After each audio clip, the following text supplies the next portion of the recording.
got a notification.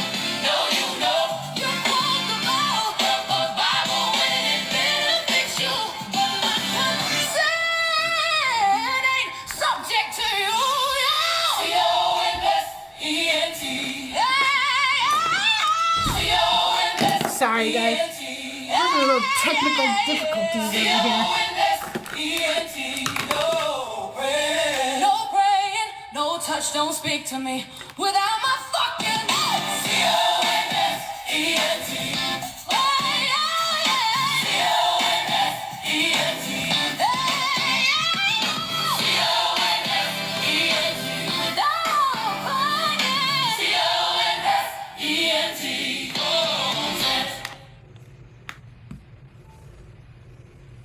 All right, hope everybody's having a really good day. Oh, I did have somebody in the box, but he obviously did not have the Holy Spirit and the gifts of the Holy Spirit because he had no patience and he couldn't wait for a fucking 3-minute song to play. So, big surprise there, huh? Big surprise there. Hi, Sunny. Hello, Holy Ghosted. Hello, let's see who all is in here. Claudia, Lacadian, The Witch and the Rogue. Ooh, I like that. Dagda, welcome in. Welcome in, everybody. If you can, tap that screen. I need to get to 5,000 likes, 100 shares as quickly as humanly possible when we go live. Those two numbers help really push us out to the FYP. I am trying to get YouTube started over here right now. I know YouTube thinks that we hate them. We don't hate them. It's difficult as a creator to stream everywhere when you don't have the appropriate equipment. And I'm trying to get better, I promise. Now I can't get my iPad to charge. Why? Did you ever blow in anything? Try to make sure there's no dust in there, like we used to the old Nintendo cartridges. Well, I want to play you more music. Let me get the YouTube started first. I'll worry about that, and then we'll go from there, and then you know.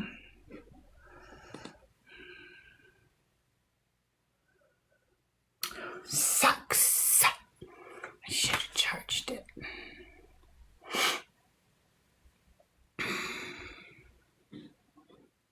All right. We got the YouTube going. You guys, welcome in, everybody. I do have an anti-sermon for you this morning, and I have a new song for you. I want to wait till we get some more people in here. Thank you so much. I appreciate it. I want to get some more people in here before I play the song that was inspired by Born Again Atheist, Abelina Ballerina. It is my newest song, and I am working on my final song right now. Once I have the final song written, I will set a release date for my Deconstruction album, Ex Parte. So, yeah, I'm really excited about sharing that with you. I have a great anti-sermon for you today. We're going to talk about the women on Noah's Ark. My friend LG told me the other day that Jesus is a Nephilim. And I never thought about that. But she was like, yeah, because some heavenly being mated with a human woman. So, is Jesus a Nephilim?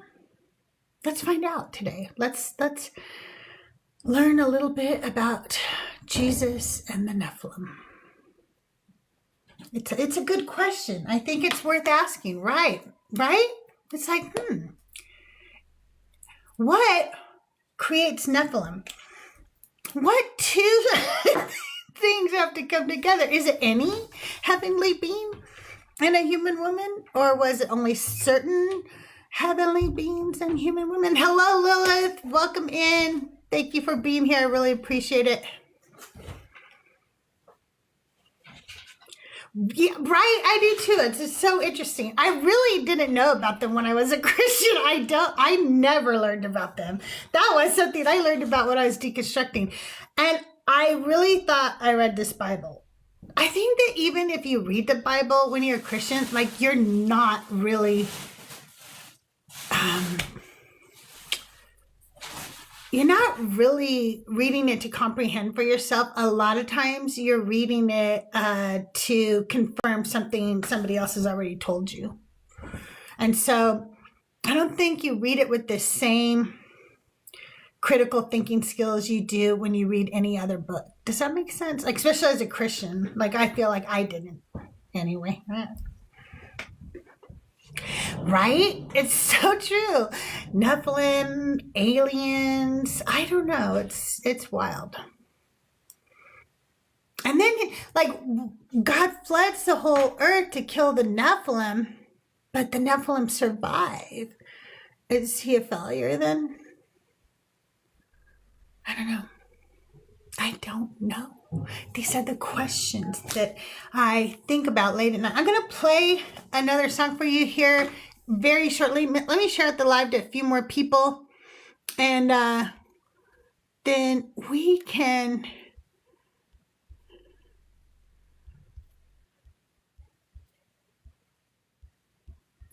like go from there. I have so little battery life on my iPad, and I have two very important things. Two very important things that I need to use that battery life for you guys today. I thought this plug worked. My iPad is so sensitive to plugs. I hate that. Just sucks. Because I kind of have, the anti-sermon today, by the way, is a little long. It's a little long, but it's a good one. I think you're really going to like it. I think that you're going to learn some things today you didn't know. And yeah, you guys keep tapping the screen, sharing out the live, doing all the good stuff. I am going to run and get a drink real quick because I forgot to provide myself one for the show.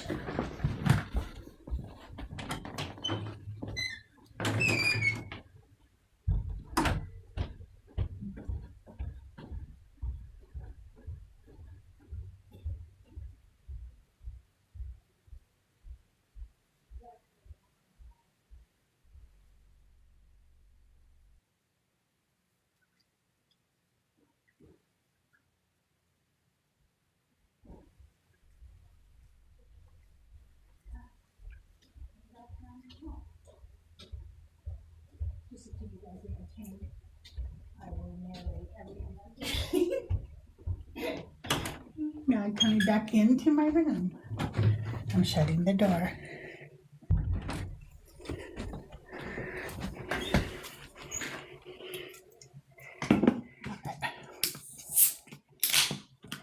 Let's see if I can't just play another tune for you real quick while we get people in here.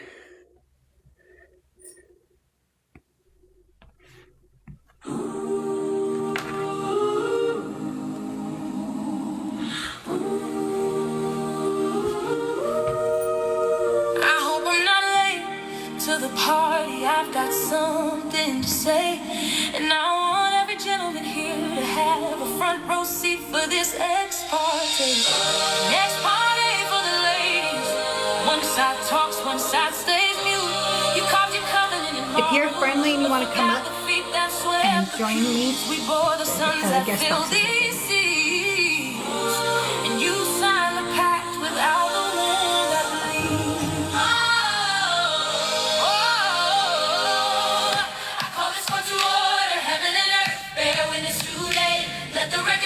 The garden's first spring, the blame had a woman's name. Two men sat in the shade of a tree, Adam and Yahweh right in history. They needed a scapegoat, they signed the brief. From that moment on, sin's name was Eve. Leave two men alone, it's always the same. If they can't find a woman, hopefully I'll help you pass the time faster, huh?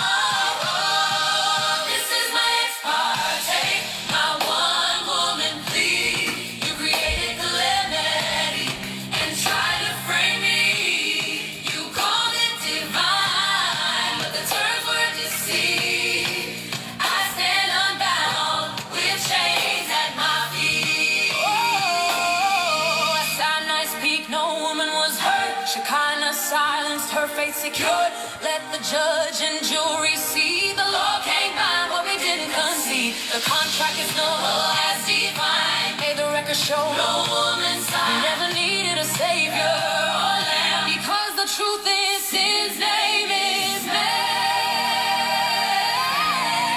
Sin's name is man. Oh, in the land of Egypt we lit the flame. Our mother's prayers, our songs unashamed. We worship the heavens, the stars, the seas. We knew the truth before their decrees. At Sinai the men left us behind, abandoning women, blind leading the blind. We bore the children, we kept the fire. They stood on our backs as they climbed higher. Once our rituals were pure, hands in the earth, spirit sure. With Asherah raised, they gave us no choice. But no God, no man can silence her voice. May it please the court to hear my battle cry. We denounce the God, we denounce the lies. The pens were theirs, the scrolls they made. It is man's guilt and man that needs saved.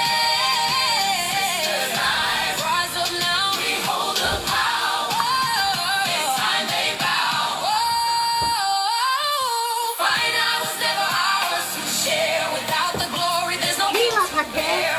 Every woman today stands free. If sin is owned, man holds the deed. Lilith, thank you. May the record show no woman's sign. We never needed a savior or lamb. Because the truth is, sin's name Hey, is Stan, welcome in. Sin's name is man. Yes, the truth is, sin's name is man. Ignore the man behind the curtain. Sin's name is man. Yes. Yes, the truth is, sin's name is man. Sin's name is man. Hey, Granny. I'm gonna go over really quick, say hi to YouTube, and then save the rest of my battery because I've got to read to you the, oh man. I really, really hope that I can make this battery last. Wonder if I can just turn down that brightness. Is there like a battery saver mode?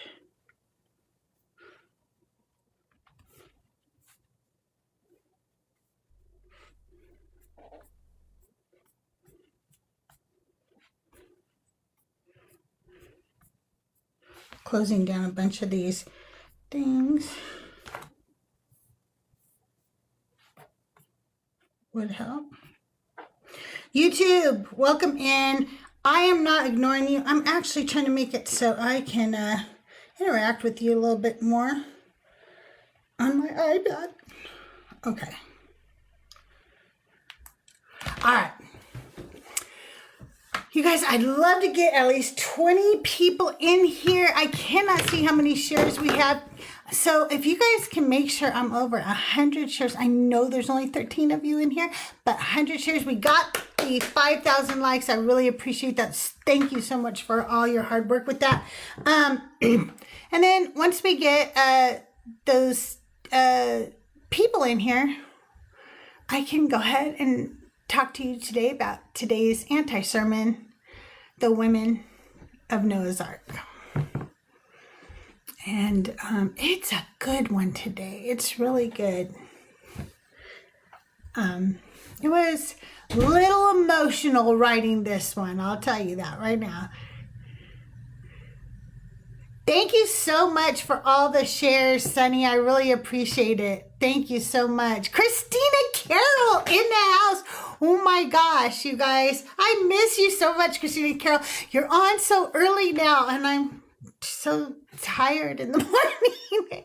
But you know what? I see you in your Discord. I get all your notifications. So I saw you yesterday. I saw you.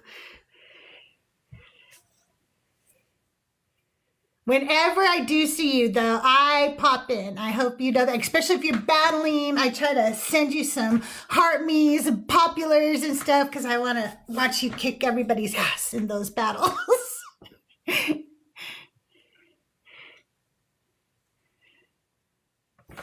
Welcome in, Aunt Judy. Welcome in, Stella and Nova. Welcome in, Emily. You guys, thank you so much for joining. I'm doing good. I hope you are doing well as too. I hope you are too doing well. I don't know what I'm saying. I don't think I've had enough caffeine yet for the day, but I'm working on it with my little Dr. Pepper Zero. I'm super excited. Happy holidays. I hope you guys are all having a good holiday no matter what you do, whether you celebrate or you don't. No matter what you celebrate, I hope that you're safe. You don't drink and drive, okay? Woo! Yes! Way to go. Don't drink and drive. There's Uber, there's Lyft, there's taxis. There is even like AAA and other companies that do special things during the holidays so that you don't drink and drive. So please don't drink and drive. And I say that from a person who lost her sister to somebody who decided to drink and drive. So don't drink and drive, okay? Not even a little. Not even a little. And also, don't 420 and drive. Don't do that either. Just sober driving only, okay? That's what we like. All right, I'm gonna play for you my new song. I'm not gonna wait for 20 people. There's 18 of you in here. You guys have been doing so amazing. I've upgraded the setup, Robert. I'm so excited. I got a new light. It's, you guys, I'm even gonna do one of those videos because that's that new cool light that, see how it's not a ring? So I don't get the rings in my glasses, and you can see all of my wrinkles. I am no longer catfishing all of you. So yeah.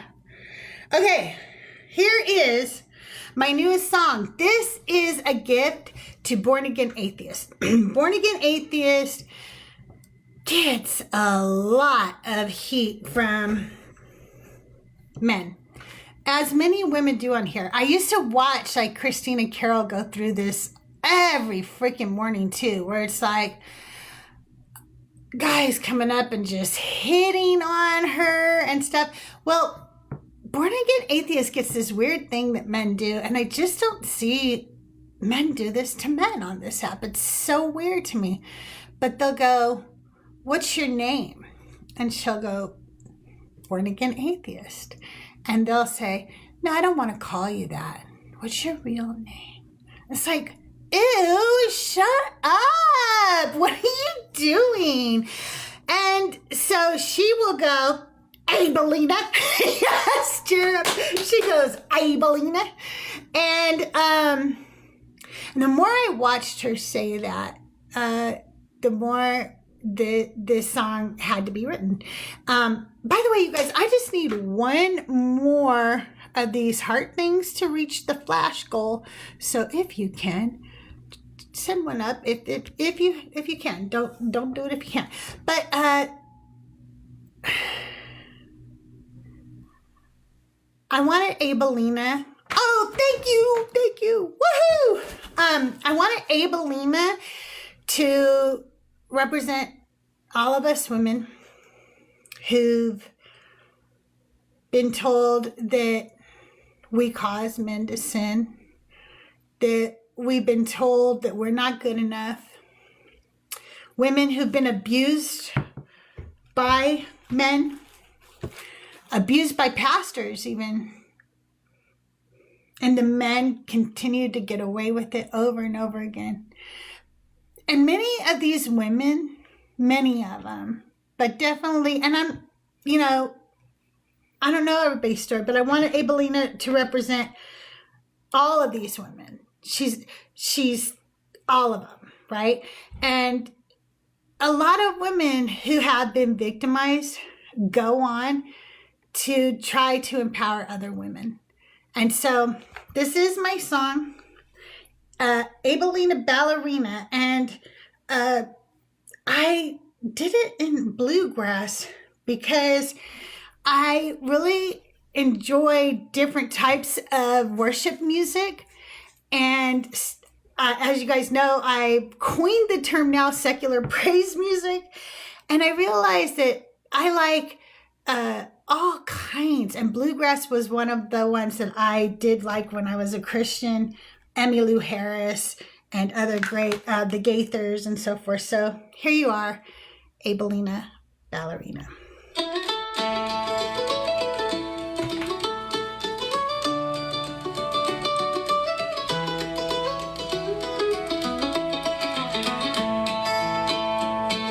Abelina ballerina, spinning in her tutu. All the world's a stage, lacing up her ballet shoes. Abelina ballerina, they applaud as you dance. You're so precious, little angel. Dance away if you can. Abelina ballerina, wooden floor counting time. In the mirror, she's a swan, arabesque in pink tights. Abelina ballerina, sitting still in a pew. Preacher says that light you feel doesn't really come from you. They tell her every step is borrowed, her plie heaven sent. And for every bow she's taking, she's got something to repent. Abelina ballerina, stand still, don't twirl. It's your fault if they're not holy, so be a good little girl. Abelina ballerina, preacher says, let us pray. Closes the door so no one hears, calls it a special game. He says this is guidance, says she's holy, full of grace. Claims God needs her silence, blessed are those that obey.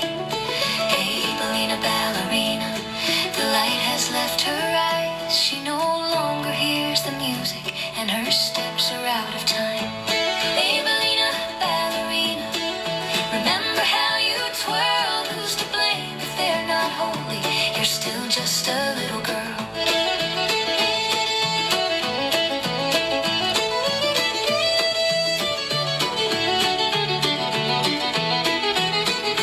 Abelina ballerina, stand still, don't twirl. It's your fault if they're not holy, so be a good little girl. Abelina ballerina, those aren't butterflies you feel. Life grows heavy inside you, child. There's no way to conceal. They say her name like a warning. Obedience her only crime. While he preaches purity, taking them for every dime. Abelina ballerina learns what judgment cost, learns who gets forgiven and who pays the loss. Abelina ballerina learns to mother through the ache, learns that love can still be sacred even after what they take. She devours her education and her eyes begin to shine. Music pours out from within her and her steps fall back in time. She reads the words they cherry-picked, preaches truth they try to hide. She interrogates the God, she uncovers every lie. She shows why nothing ever changes, who the system benefits.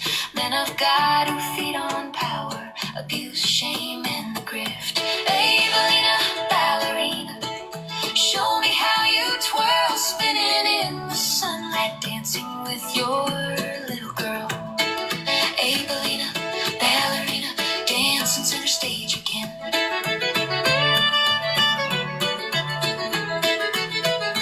Abelina ballerina, dancing barefoot in the sun. You're so precious, little angel, and your dance has just begun.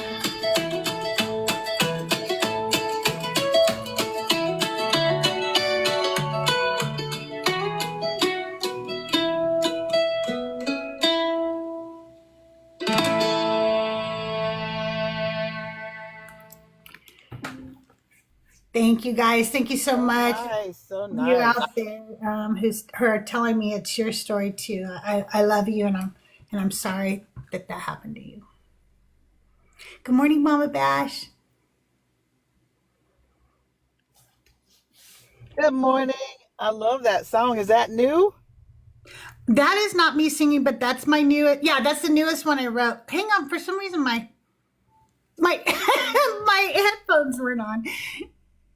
I couldn't. I was like, why am I not hearing her? But that was my newest one, Abelina Ballerina. I like it. I like it a lot. Thank you. When I first started writing that one, I wasn't going for bluegrass originally. I was doing more of like a ballad from like the 70s, like kind of, you know, Elton John or something like that, right? But then after I wrote the words and I started listening to music to it, it was like, it has to be bluegrass. It has to be. You guys, thank you so much for all the shares, all the likes, and all the gifts. I am now going to read for you, and hopefully my battery on this thing will last for me to read you this. But today I have an anti-sermon, and it is about the women on the ark. Now remember, we're going in order of every time a girls, woman or women are mentioned in the Bible. And the last time we left off, it was the daughters of humans with the sons of gods. And that's kind of, my friend LG Gray said, Jesus was a Nephilim. And I was like, what? And she said, well, yeah, because a godly being, or like, you know, something, you know, spiritual slept with a human woman. And that's how you get Nephilim. And I was like, what? That is true. That's how you get Nephilim. So now I want to know, you know, do Christians think he was a Nephilim? But let's get into the little anti-sermon today. Let me pull it up for you real quick. If for some reason my battery dies before I can finish reading this to you guys, I will finish it tomorrow for you, okay? But it is available in my Discord for you to read on your own too, okay? Here we go. One day, when I was reading the story of Noah's Ark again after many years, I had one of those epiphanies where you don't actually learn something new. You suddenly realize you've known it all along. And for some reason, just writing about this right now makes me cry. That's how significant this epiphany is. I grew up believing that all of humanity came from the wombs of the women on the ark. Civilization itself exists because of these women, because of their bodies, because of what they endured, because of their pregnancies, because of their labor, because of their survival. And once again, the God of heaven and earth couldn't even give them fucking names. That was the epiphany. Did the God I was taught to worship saved humanity, but couldn't be bothered to name the women whose bodies carried it?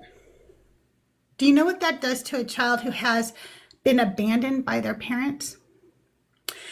It made me constantly wonder what I had done to deserve the abandonment of the God of the universe as a little girl. It exacerbated my abandonment issues. The lack of the slightest consideration for women in the Bible cut deep. So let's read about the mothers of civilization. Genesis 6:18. But I will establish my covenant with you, and you shall come into the ark, you, your sons, your wife, and your sons' wives with you. Genesis 7:7. And Noah with his sons and his wife, Noah with his sons and his wife and his sons' wives went into the ark to escape the waters of the flood. Genesis 7:13. On the very same day, Noah with his sons, Shem and Ham and Japheth, and Noah's wife and the 3 wives of his sons entered the ark. Genesis 8:16. Go out of the ark, you and your wife and your sons' wives with you. So Genesis 8:18. So Noah went out with his sons and his wife and his sons' wives. That's it. No names, no stories, no acknowledgement. just bodies that existed to carry humanity forward. The NRSVUE Genesis tells us that Noah went into the ark with his wife and his sons' wives. The women are not addressed. They are not spoken to.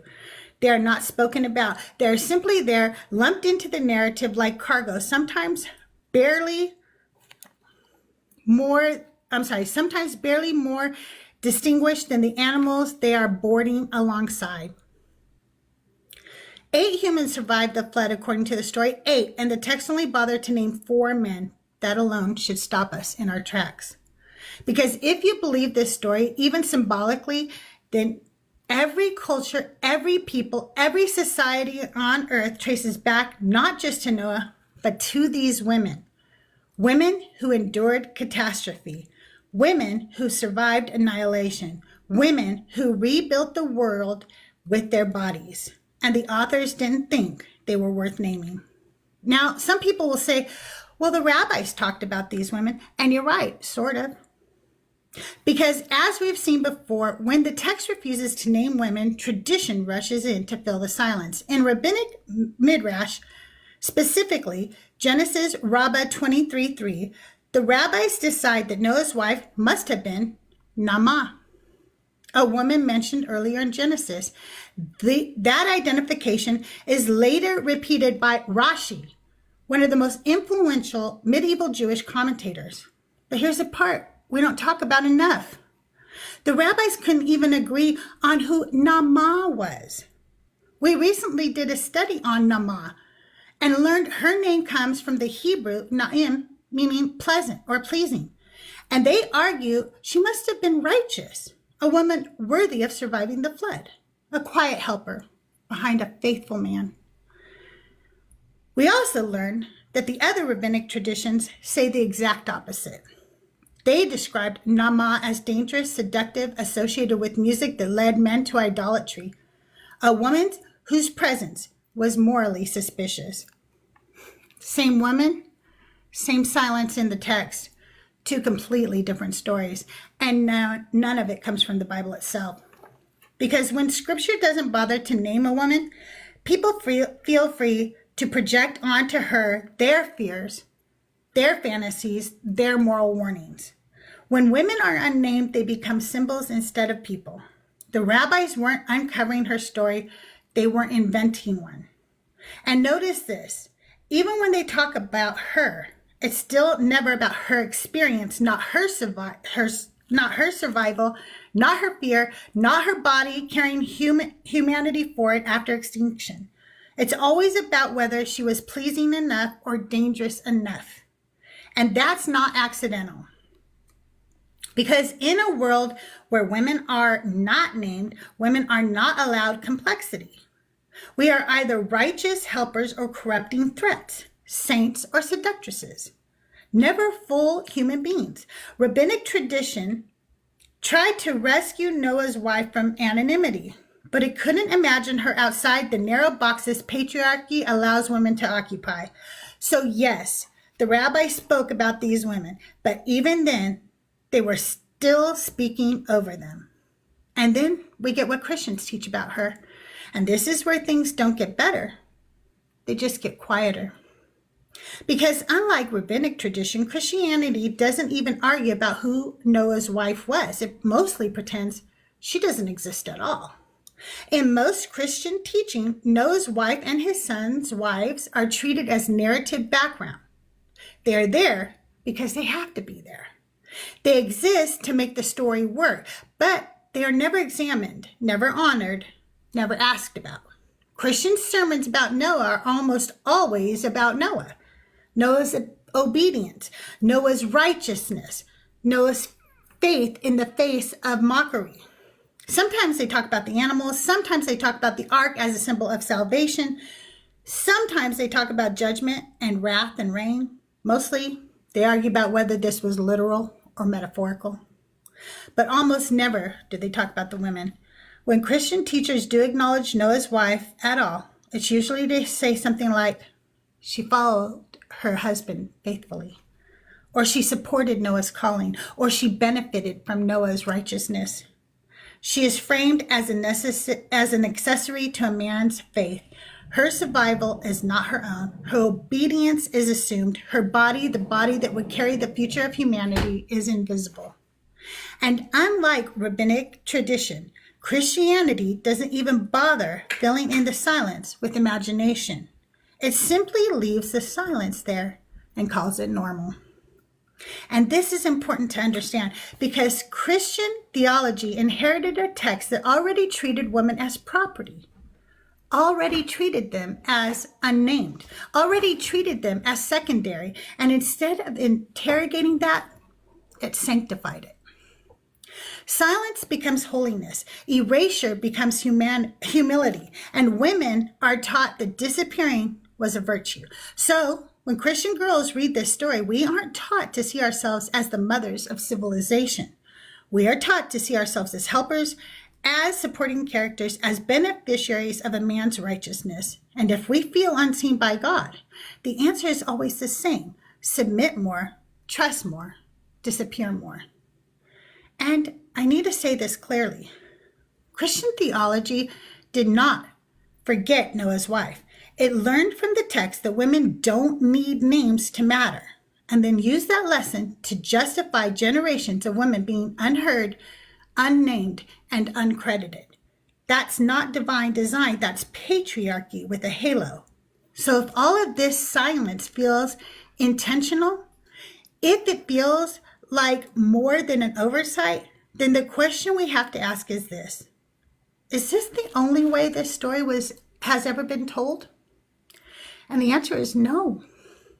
Because while Jewish and Western Christian traditions preserved a version of this story where the women remained unnamed, other Christian communities preserved a different canon entirely. A canon that made a different decision about whose lives were worth remembering. Now, I'm going to read this next part. I'm going to try so hard to pronounce everything, okay? The Ethiopian Orthodox Church preserves one of the oldest and largest biblical canons in the world. And within that canon is a text called the Book of Jubilees, a retelling of Genesis that was originally written in Hebrew, later preserved in Ge'ez, and treated not as commentary, but as scripture. And as we have seen in the Hebrew text that names are not accidental, the same can be said for the Ethiopian scriptures. They are understood as descriptive, as reflective, as telling us something about how a person is remembered, not just that they existed.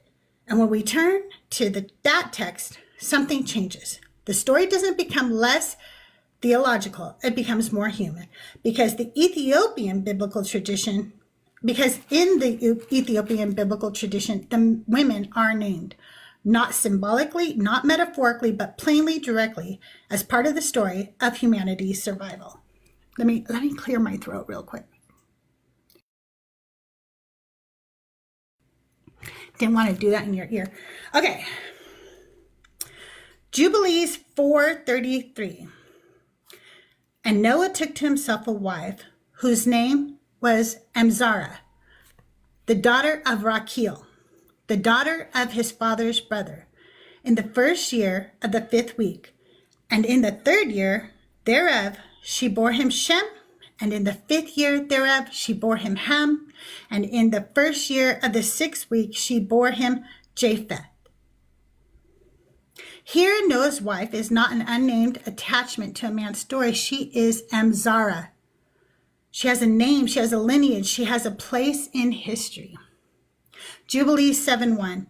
And in the 1st year of the 3rd week of this Jubilee, Shem took to himself a wife, and her name was Sedekatelebab. I hope I did that right. These names are hard for me. Jubilees 7:2. And Ham took to himself a wife in the 2nd year of this week, and her name was Neeltamauk. And Japheth took to himself a wife in the 3rd year of this week, and her name was Adataneses. These women are not counted. They are remembered. Where Genesis says his wife, the Ethiopian Bible says Amzara. Where Genesis says 3 wives, the Ethiopian Bible says Sedekatela Bab, Neotel Ma'uk, and Adatani says. This doesn't suddenly make the story more literal. It makes it more honest about who carried humanity forward. And that matters because it shows us that erasure was never required by God. It was never inevitable. It was a choice. And some communities choose differently. And what we learn when we put these traditions side by side, rabbinic teachings, Christian teachings, Ethiopian Christian teachings, it's not just the texts are different. It's that women are valued differently depending on the lens through which they are seen. The same women can be righteous in one tradition, dangerous in another, invisible in a third, and honored in a fourth. Nothing about her changed. What changed was the community doing the looking. And once we understand that, it becomes clear that women cannot afford to be passive about where we place ourselves. We have to be more selective about the communities we align with, more selective about the stories we allow to define us, more selective about the spaces that are allowed to name us. Because the way a community sees women will eventually shape how women are allowed to exist within it. And frankly, it often changes how a woman sees herself. When I was a young woman, I was a restaurant manager. I worked for Denny's, and I was proud of that job. I was a single mother, not quite divorced yet because I was still tangled in the legal battles forced on me by an abusive man. I was trying to reset my life. I was trying to find my footing. At that restaurant, I had a boss named Shabir. Shabir was a Muslim man. He was very conservative, very religious, and very misogynistic. I had worked hard to earn that position. I started at Denny's as a hostess when I was 18, and I worked my way up through the company as a single mom in the early 90s. I was making decent money, especially for someone without a formal education. And because I didn't have that education, I couldn't afford to lose this job. It wouldn't have been easy for me to find another position that paid what I was making, offered profit sharing, and provided benefits for both my son and I.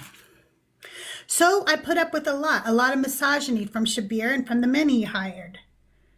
And this story, while it includes a man named Shabir, is not special. It's not unique to me. Change the name, pick a different restaurant, a different decade, you'll still hear the same story. There are a few moments that have stayed with me. I remember one day when my coworker Tracy received a phone call telling her that her 11-year-old child had broken their leg, and Tracy was also a single mother. We told her to get the hell out of there and go to the hospital. There were 4 managers working that day. We were a training restaurant for the district. We always had more managers than we needed. Shabir was furious. He said, if this had happened to me, I would still be working. This is why I hate working with women. Something happens to your child and you have to leave. I was livid. How dare he make her feel guilty for going to her injured child? How easy it is for a married man to say that to a single mother. Neither Tracy nor I received child support. And of course, he wouldn't leave work. He'd make his wife go to the hospital. He'd see his child later, after his shift. I told him if his child were in the hospital, I would tell him to leave and I would cover for him. But in his eyes, women were the problem, always the women. Another day, during the Sunday lunch rush, right after church let out, I went looking for the other manager because I needed help. Shabir was busy training a new hire. And there he was sitting in the back of the restaurant eating fried chicken in the middle of lunch rush. If you've never worked in a restaurant, let me explain how absurd that is. During the busiest hours, breakfast, lunch, dinner, it's all hands on deck. Nobody takes a break during the lunch rush, least of all a manager. I was furious. I went to Shabir and I said, what the fuck? And he told me, you see that man sitting back there eating fried chicken? He used to work at Jack in the Box. He doesn't have anywhere near the experience you do. He will never be as smart as you. But this is a man's world, and you need to get over it.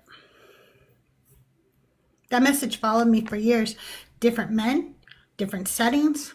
Sometimes it was my father or my uncle. Sometimes it was my husband or my brother. Sometimes a cousin, a friend.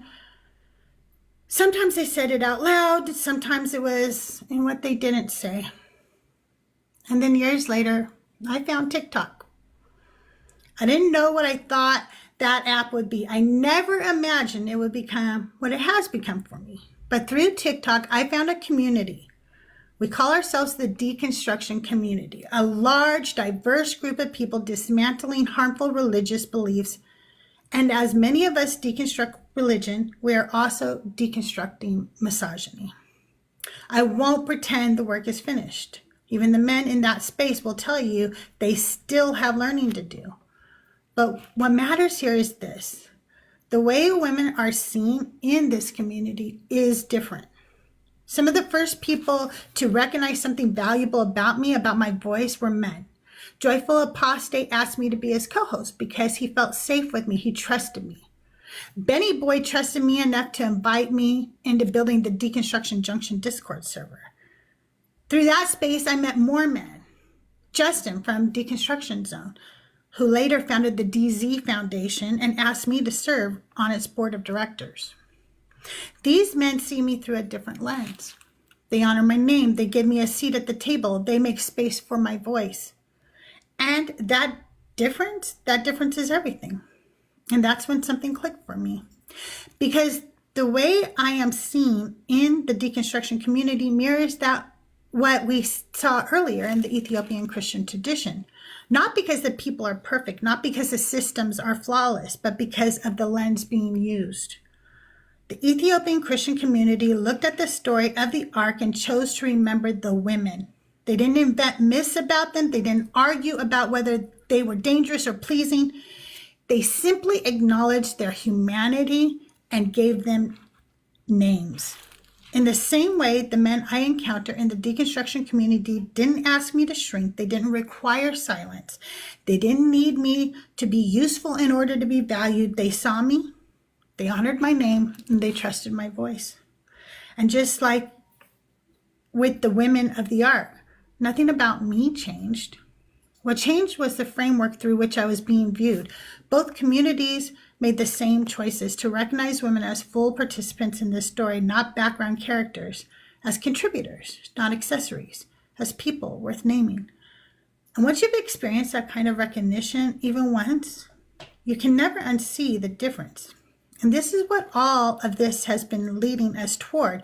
When the Ethiopian biblical tradition chose to name the women of the ark, something subtle but important happened. It didn't suddenly fix everything. We still don't have their stories. We still don't hear their voices. They're still not the main characters. But the act of naming them changed how they are remembered. It told us that in that community, these women mattered enough to be seen. And I've learned something similar in my own life. When I encounter men who saw me as their equal, not as an accessory, not as a support staff, not as someone borrowing authority from them, something shifted inside of me. I didn't suddenly become smarter. I didn't suddenly become more capable. I didn't suddenly find a voice I never had. What changed was the lens. It's like street photography. A photographer walks up to an ordinary person, someone who probably thinks of themselves as unremarkable, and asks to take their picture. And you might wonder, why me? What could they possibly see? And then you see the photograph. The light is different. The framing is intentional. The details are suddenly alive, and nothing about that person changed except that someone chose to see them differently. That's what it felt like to be seen through a new lens. Not the lens I grew up with in Christianity. Not the lens that taught me women's names didn't matter. Not the lens that treated women as background characters in sacred stories. But a lens that said, you belong here, you are equal here, you are worth naming.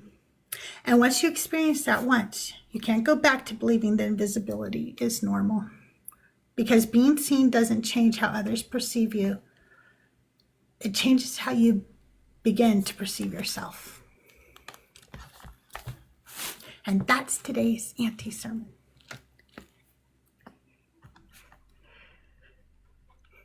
And if you want to come up and talk about Nephilim, the guest box is open. Oh, wow. Oh, my gosh. Is Sister Lee? That is so cool. Thank you. Thank you so much. if you guys want to talk about anything friendly or a believer, you can come on up. The guest box is open. I have other topics, and we certainly could do other topics, but I just wanted to know, like,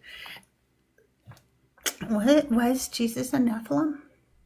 Yes, you're supposed to applaud. I need Joel's little applaud noise here. Yay! And then I can bow or something. I don't know. I don't know what to do after I'm done reading this sermon, Granny. I always feel awkward. Thank you, Sister Lee. Thank you. Well, come up and talk to me, Grok. I'd like to know because I want to know what it is.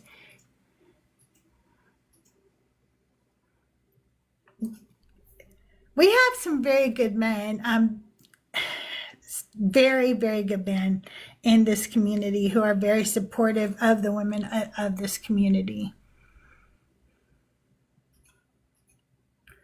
Elosa Ray, Bash, Mac, Tiny Science, Joyful Apostate. There's some, and then there's even there's the men in the chat who come in and support us all the time too. And there's so many. If I start naming them, I will leave somebody on, then I'll feel bad later. So I guess I shouldn't do that because then I'll just feel guilty and bad later that I forget somebody. You want to come up and share a Nephilim story, please feel free.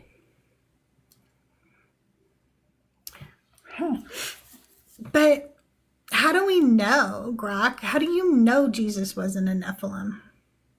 I already said your name twice. You were in the anti-sermon if you were here to listen, but you weren't, Joyful. The Bible doesn't say that God wasn't or that Jesus wasn't a Nephilim. God, we don't know anything else about them. Other than they were supposed to wipe him out and they didn't. Like God did wipe him out. No, that's what I'm asking. I want to talk about it. All right, Joyful. I see how you are. I'm going to invite Zach up. Zach will talk to me, you guys, in chat.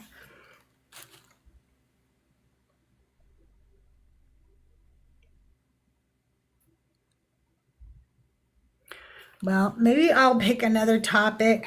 Oh, I think I got allergies right now.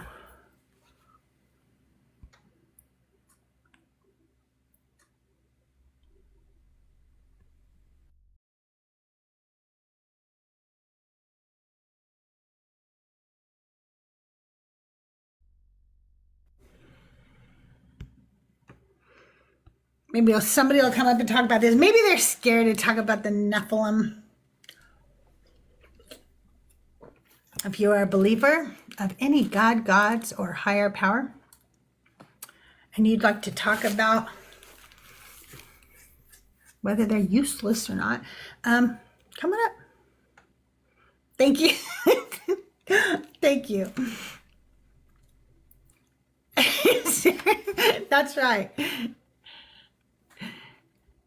Is it an internal critique? It depends on the conversation. I think that some conversations are an internal critique, and then sometimes they're an external observance.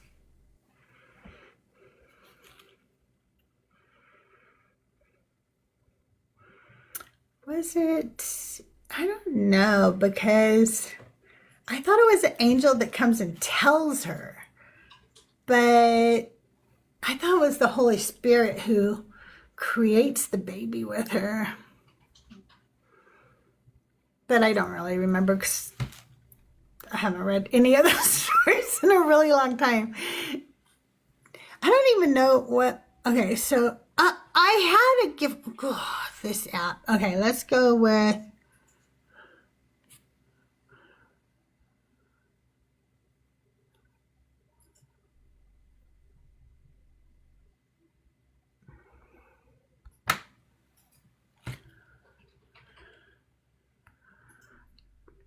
Okay.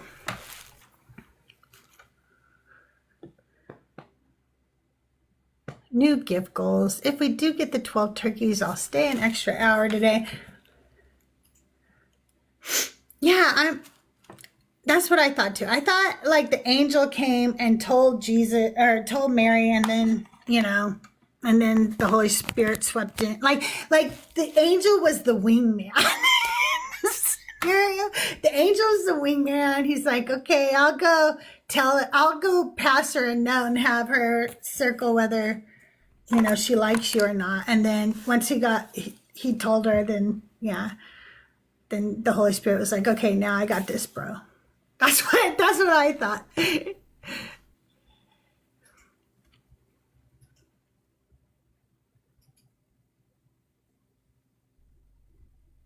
Of course they can, Grok. What are you talking about? The sons of gods had smacks with the daughters of humans. That's in your book. So yes, a spiritual entity can have smacks with a physical entity because it occurs in your book. I don't care whether they were. What are you talking about? They're not false gods. It literally says they are sons of gods, not false gods. That's just you reading into your text. You're just putting something in it. Then I don't know what you're arguing about, Grok, because the Holy Spirit is physical too when he wants to be. He absolutely is. And if you want to argue any further, get up here or shut up, okay?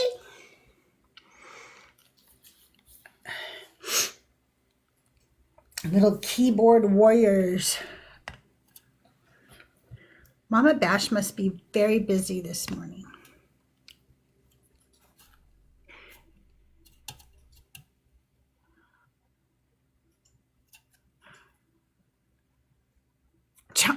Didn't everybody used to watch Charmed? Charmed was fun to watch. And I don't even really like supernatural kind of stuff, but Charmed was a fun one.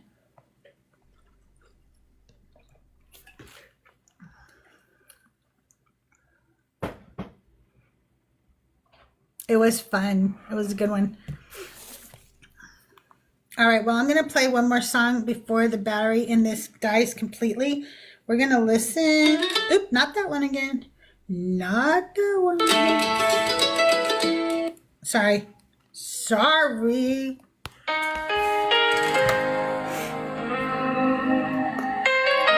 We're going to slow it down. Get the emotion. You said, come, child, lay down your sorrows. You said you would be there through all my tomorrows. So I came believing you dry all my tears. But you left me waiting, alone with my fears. When will you draw near?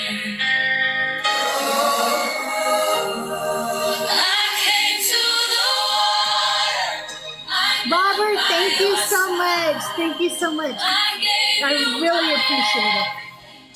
Relinquished my pride.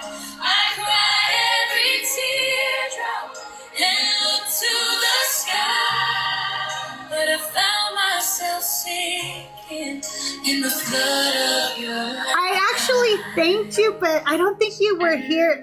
It was like on Friday. They said your love was too deep to measure.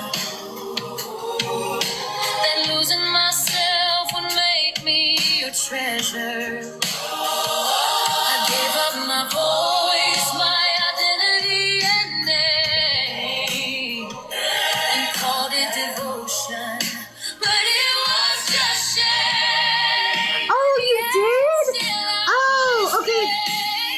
Oh, okay. I can't see it when I'm live, so I will probably be thanking you tomorrow. But thank you again. Thank you so much. I gave you my everything, relinquished my pride. I cried every teardrop and looked to the sky. But I found myself sinking in the flood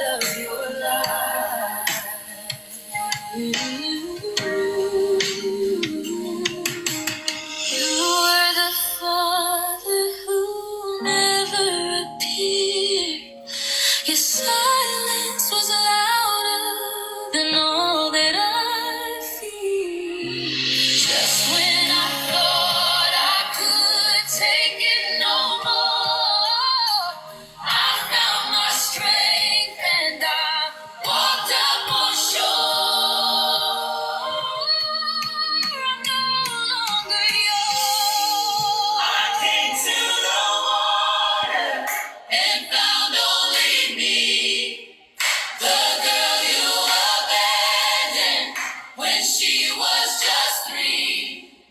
I dried my own teardrops and to myself pledged. I've set myself free at the water's edge. I came to water in the loving need. But I know I made it. And she was just free. She was just free.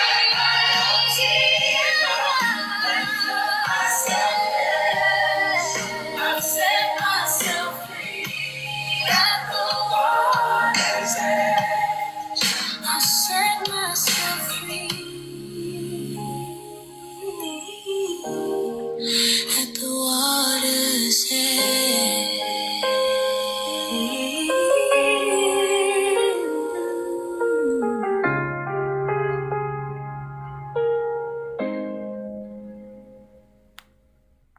Guys, thank you for hitting that gift goal.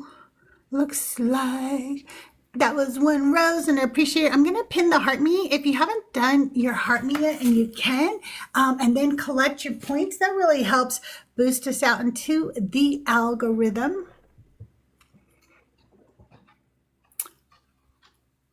Aw, I'm sorry, Cicely. I'm glad you didn't, though, because we love you so much. Oop.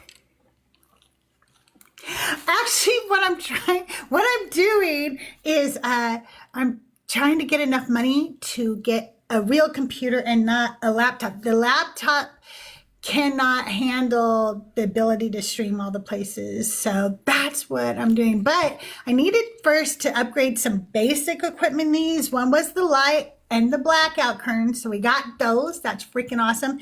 And I have a desk coming today. And I know that doesn't seem important, but I can't, I'm sitting like against kind of a dresser thing.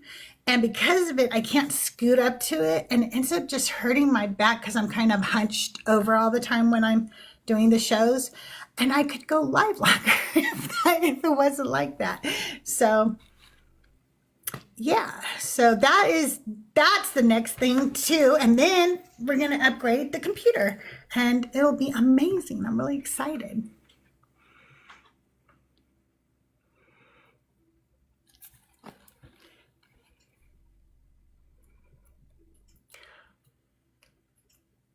What was what? I don't know. I just was talking about upgrading my equipment.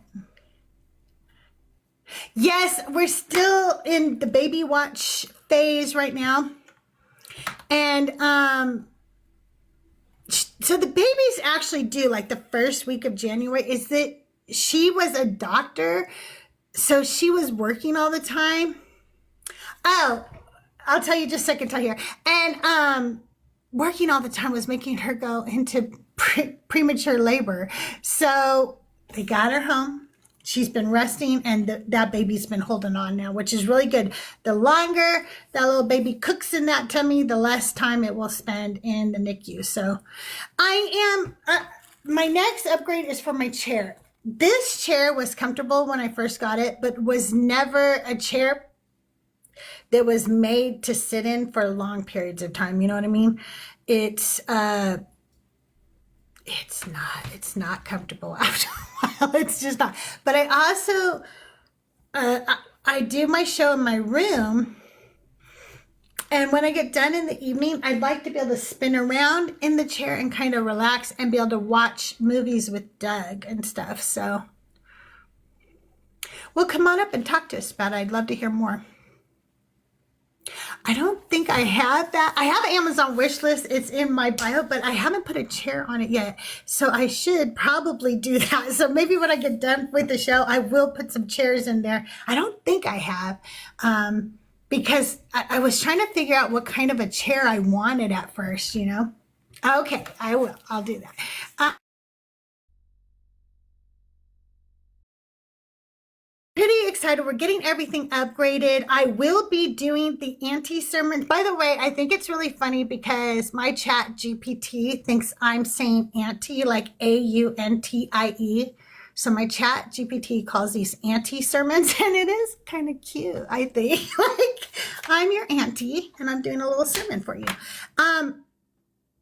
I'm going to be doing those as a podcast, and I have the microphone and everything for that, but I'm going to do that after the new year because Doug is home right now.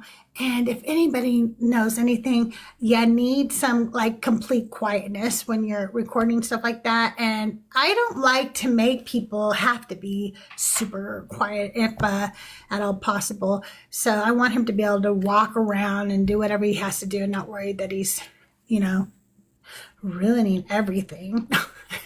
So if you are a believer of a God or gods and you'd like to come up and let me know about your God and what he does for you, I'd love to hear more about it. If you are a non-believer and you're friendly and you want to come up and hang out with me, guest box is also open for you. So y'all can come up too if you want. I don't usually fill it totally full, but we can have a few of you up here if you want to come up.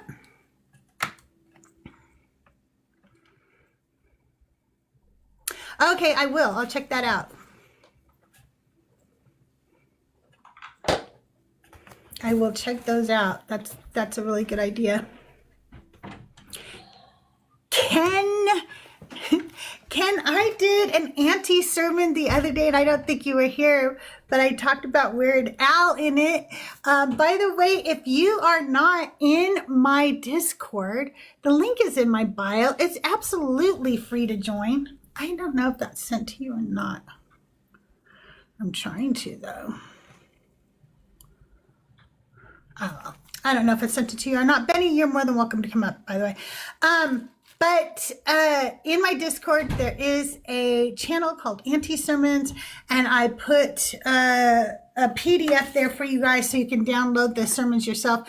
I am not a professional writer by any means. I write these for me. I write lyrics and poetry, but I don't know how to format things. I'm not good with grammar and things like that. So I do use AI to edit everything for me, or, they're supposed to, but I don't know whether they do it right because I'm not a writer. So if it's really bad, syntax or something, you can blame it on AI. I don't know what I'm doing. I'm just there to put some words down on some paper. Okay? That's what I do. I don't know how to do all the other stuff. I've had people tell me my whole life that I should write a book. And now I am going to put these all together as a book. Actually, I told my husband I might do them in volumes because hopefully there's a lot of women to talk about in each book, even if they didn't fucking give them names. And so I'm hoping that there are a lot of there's a lot of content here to create, I hope.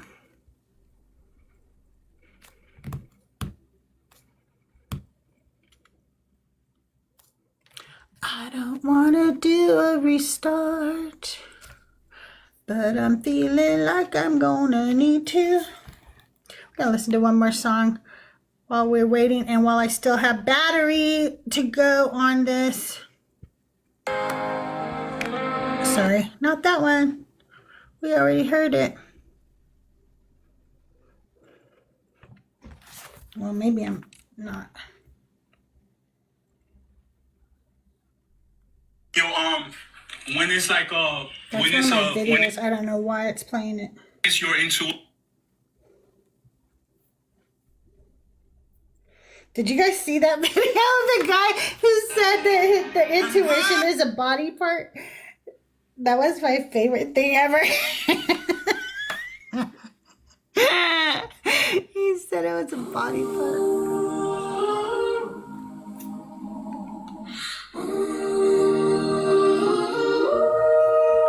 I hope I'm not late to the party. I've got something to say, and I want every gentleman here to have a front row seat for this ex-party. Next party for the Guys, ladies. thank you for being here. The guest box is open to anybody who wants to come up. But forgot the hang out with me, maybe get some conversations going. And you signed the pact without the wind, I believe.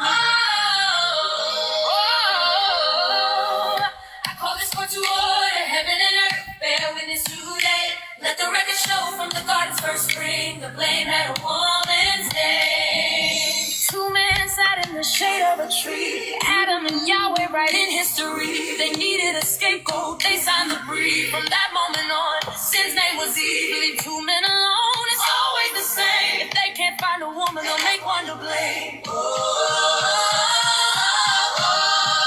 This is my ex parte, my one woman plea. You created calamity and tried to frame me. You called it divine, but the terms were deceit. I stand unbound with chains at my feet.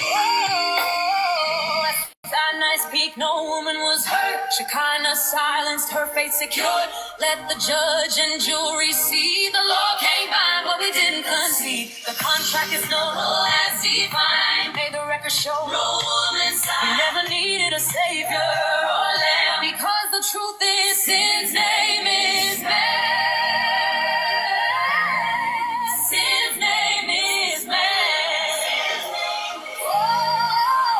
Oh, in the land of Egypt we lit the flame. Our mother's prayers, our songs unashamed. We worship the heavens, the stars, the seas. We knew the truth before their decrees. At Sinai the men left us behind, abandoning women, blind leading the blind. We bore the children, we kept the fire. They stood on our backs as they climbed higher. Once our rituals were pure, hands in the earth, spirit sure. With Asherah raised, they gave us no choice. But no God, no man can silence her war. May it please the court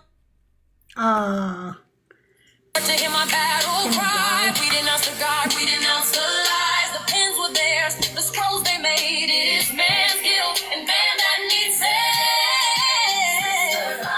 Rise up now, behold the power. This time they bow. Fight out was never ours to share. Without the glory, there's no guilt to bear. Every woman today stands free. If sin is owned, man holds the deed. The contract is null as defined. May the record show no woman sign. We never needed a savior or lamb, because the truth is his name is man. Yes, his name is man. Yes, the truth is his name is man. His name is man. Yes, the truth is sin's name is man. Sin's name is man.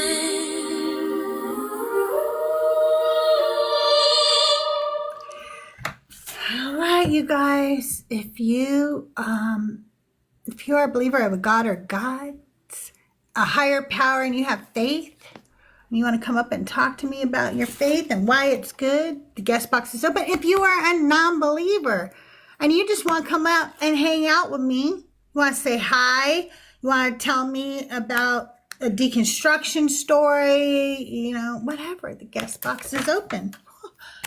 And if I want to throw pens, because I can't talk, then I'm going to do that, okay?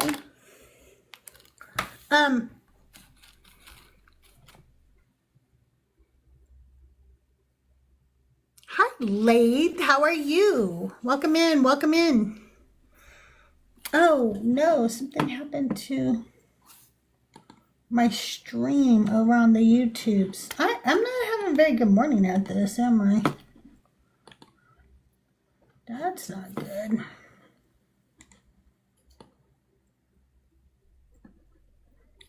What?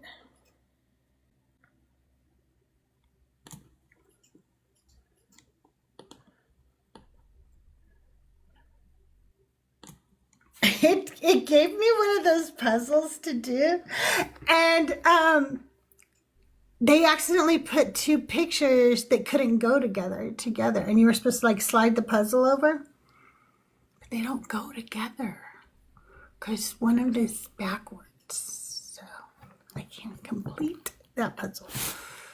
Hello, Jesus had it coming. How are you today? Michael Treat, welcome in. Joe Schmo, welcome in. Good to see you.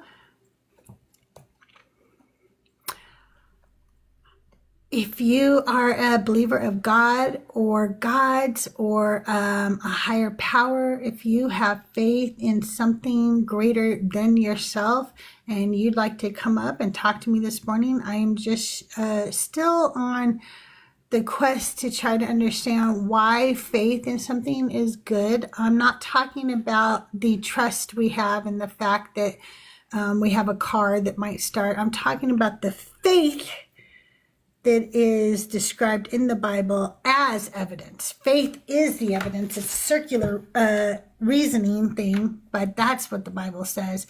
And I want to know about that faith. And I want to talk about that. So, and if you are a non-believer and you want to come up, the guest box is always open to you too. I don't stack the panel, but I love having a couple of you up here. If you want to come up, hang out with me, talk to me, and not make me feel so alone up here, it would be greatly appreciated. It's all I'm saying. It's all I'm saying. I just feel lonely when I have to ramble and ramble on.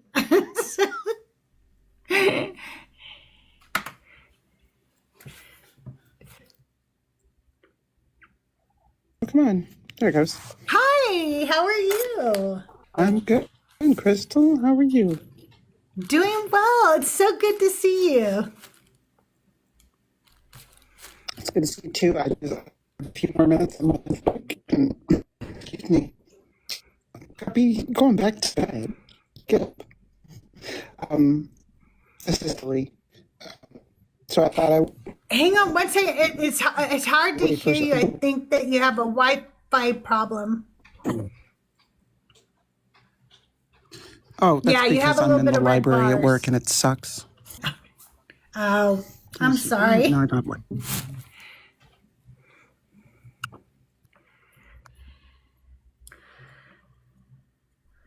Hopefully, we can get Katie back up here with some good Wi-Fi.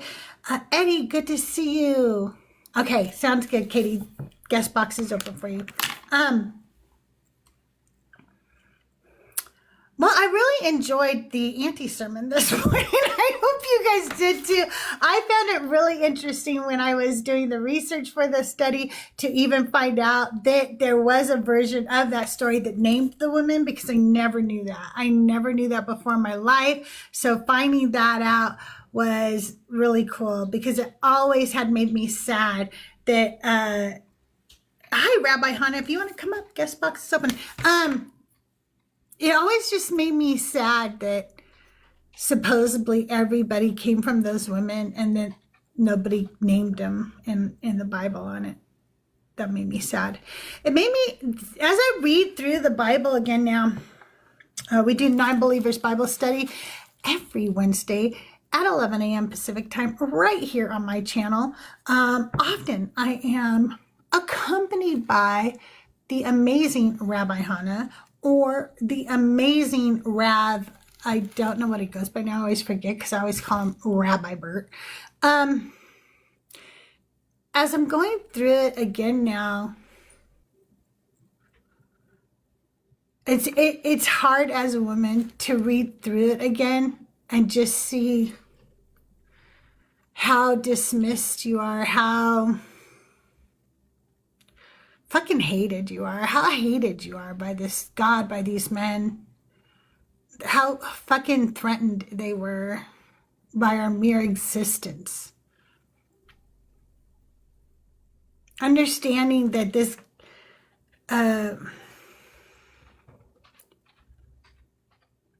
culture that says that men can fuck anything they want.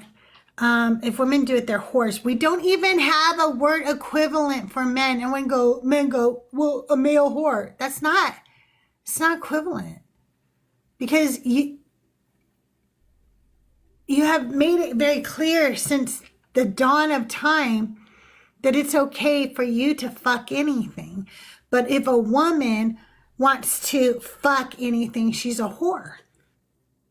She is less than human. She is no longer valuable.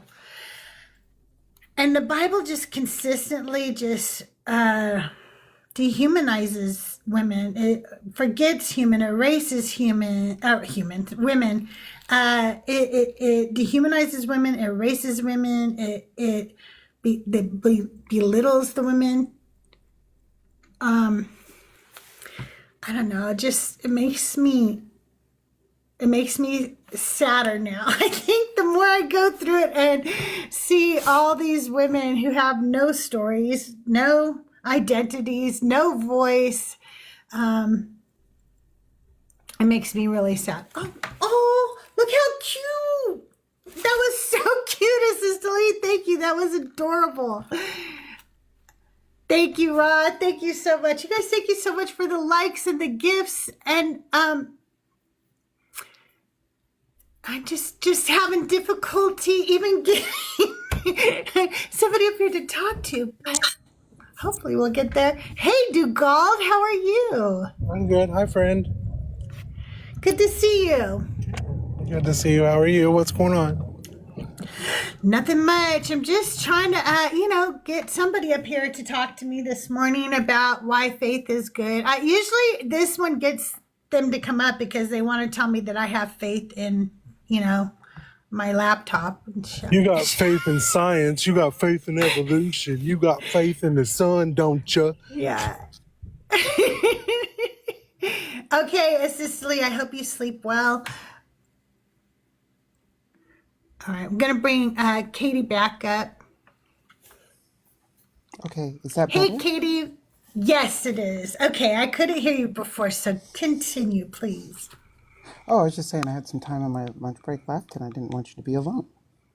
Well, thank you. I appreciate that. I really hate being alone up here. I always feel like I have to ramble. Because I hate the dead air. It feels very awkward. Oh, yeah. But I don't like either. That's why I'm like, God, I can't wait for one of my co-hosts or my moderators to get here. Yeah, exactly. It's very difficult to just sit in the silence by yourself, staring at yourself. Feels narcissistic as fuck. It really does. No, I'm just kidding. Yeah, and I have faith in nothing. I don't have faith in the sun. No, I don't either. I really don't. People, when I talk about this, they often come up and say, well, you have faith that like your car is going to start each day. And I try so often to explain to them that one, I don't. I understand that cars are mechanical. I understand that they are prone to failure. And that's why I have like warranty and insurance and all kinds of shit, because I don't have faith in them. I don't have faith in them. But it's not the same anyway, because my trust would be then based on experience I had with that exact car.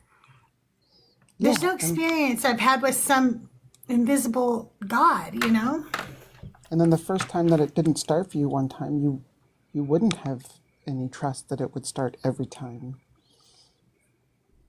Exactly. And the first time he fails me, I'm supposed to just have faith in him anyway, right? That's what they tell you. Yeah, You he just have failed. to He have failed faith. you because you didn't have enough faith. Right. I didn't have enough faith, or I should realize that it's for the best for me.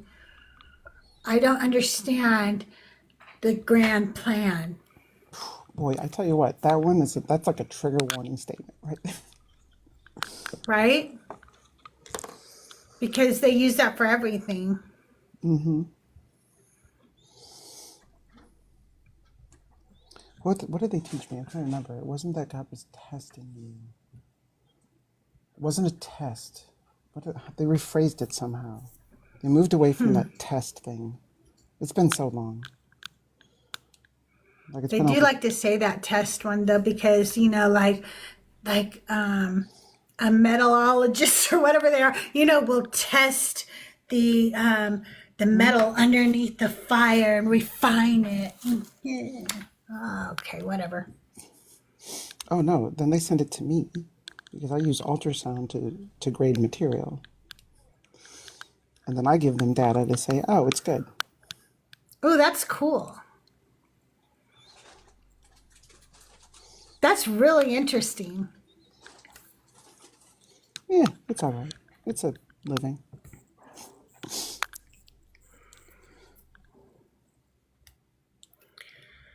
You guys, thank you so much for being here and tapping that screen and sharing out the live and all the gifts and coming up and hanging out with me. If you are a Christian or a believer of a God or gods or a higher power, if you have faith in something greater than yourself, I'd like to talk to you today. We're just talking about why is faith good. We're not here to argue or debate or try to take your faith away from you. I'm just trying to have a better understanding.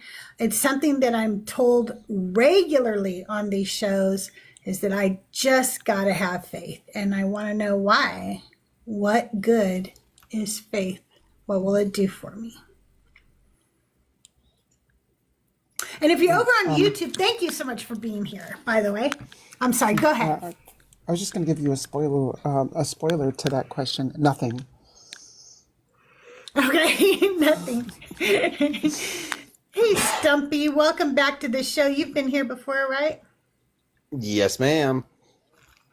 And are you a believer? I cannot remember. I'm so sorry. No. Okay, I can I was like- understand that you don't remember, but that's almost insulting.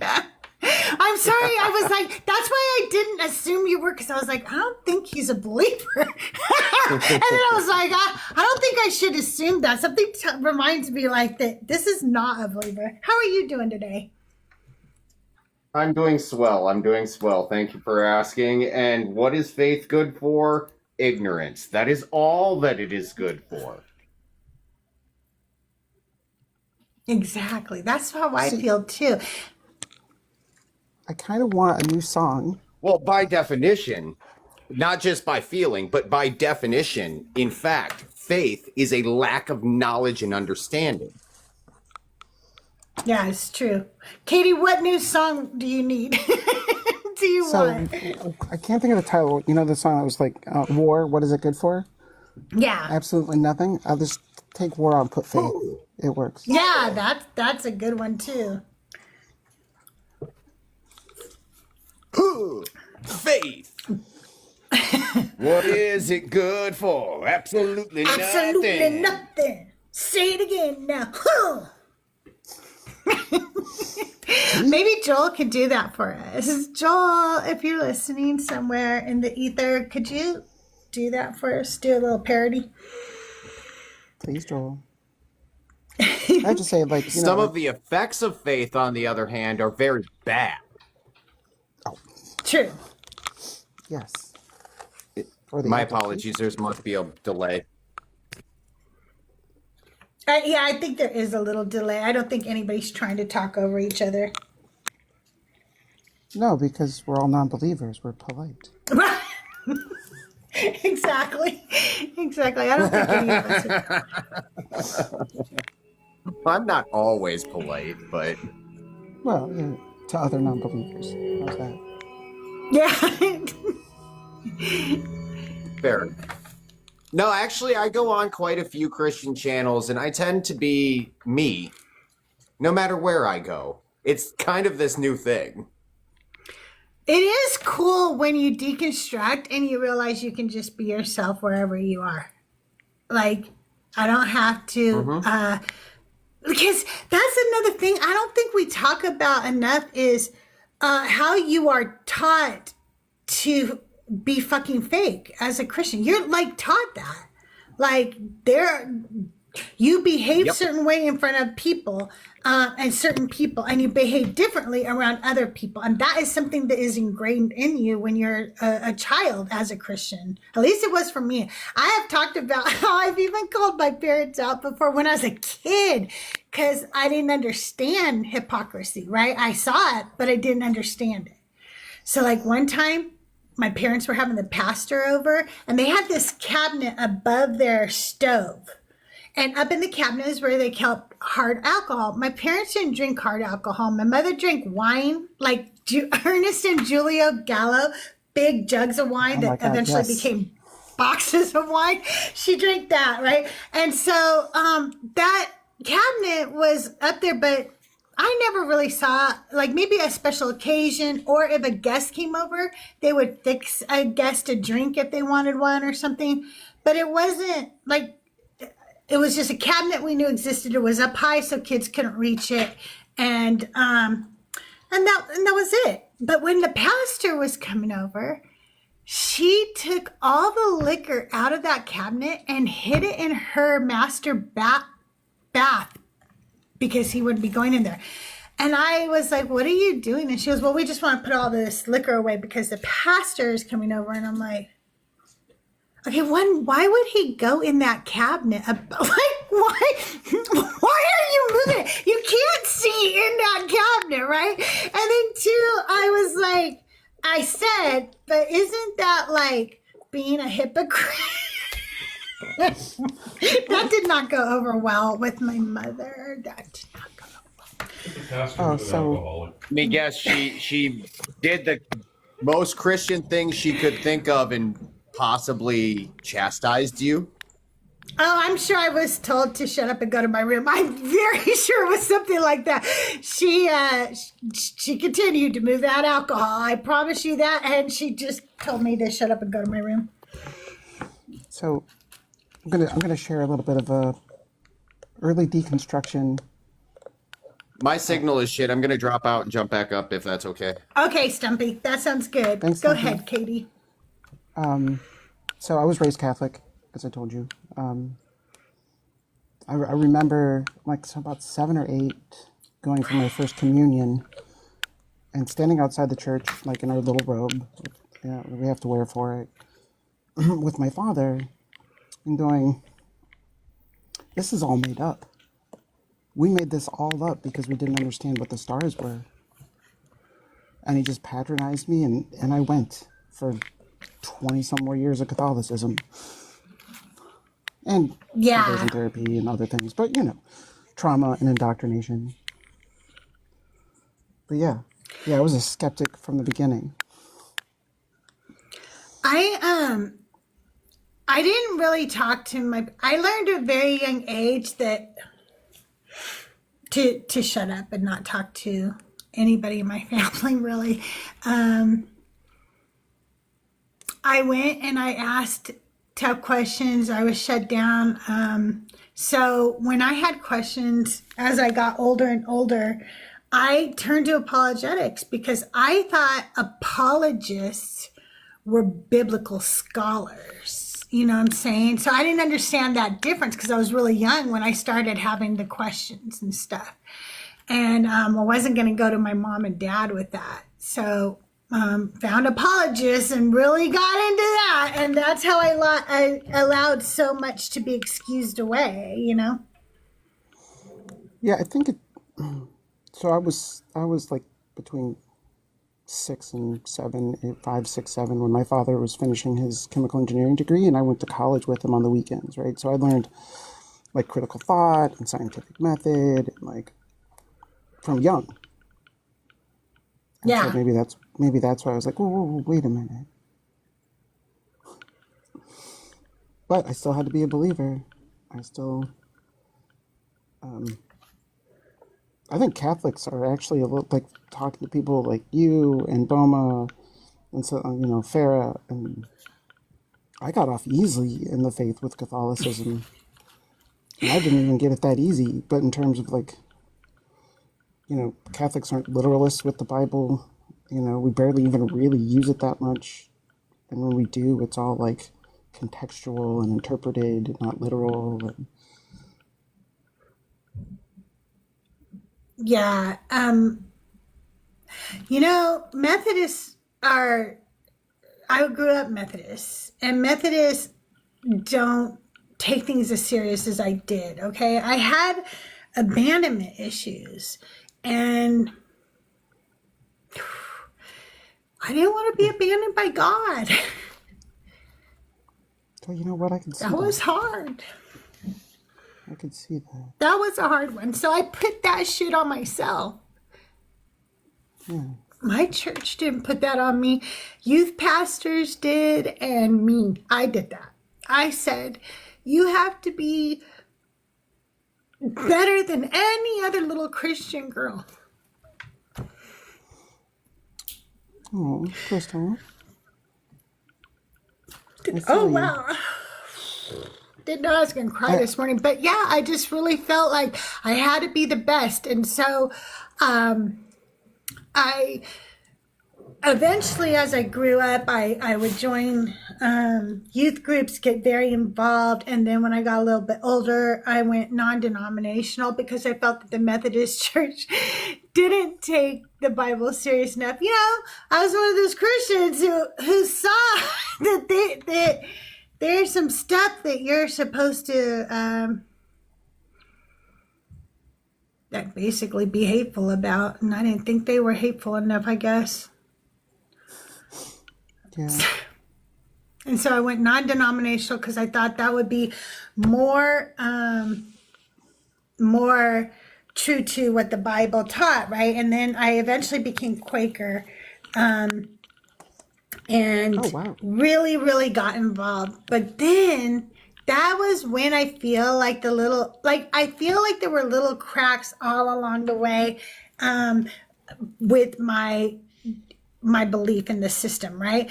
But when I started realizing that people don't fucking believe this shit, even believers, as we see, they come up, right, with so many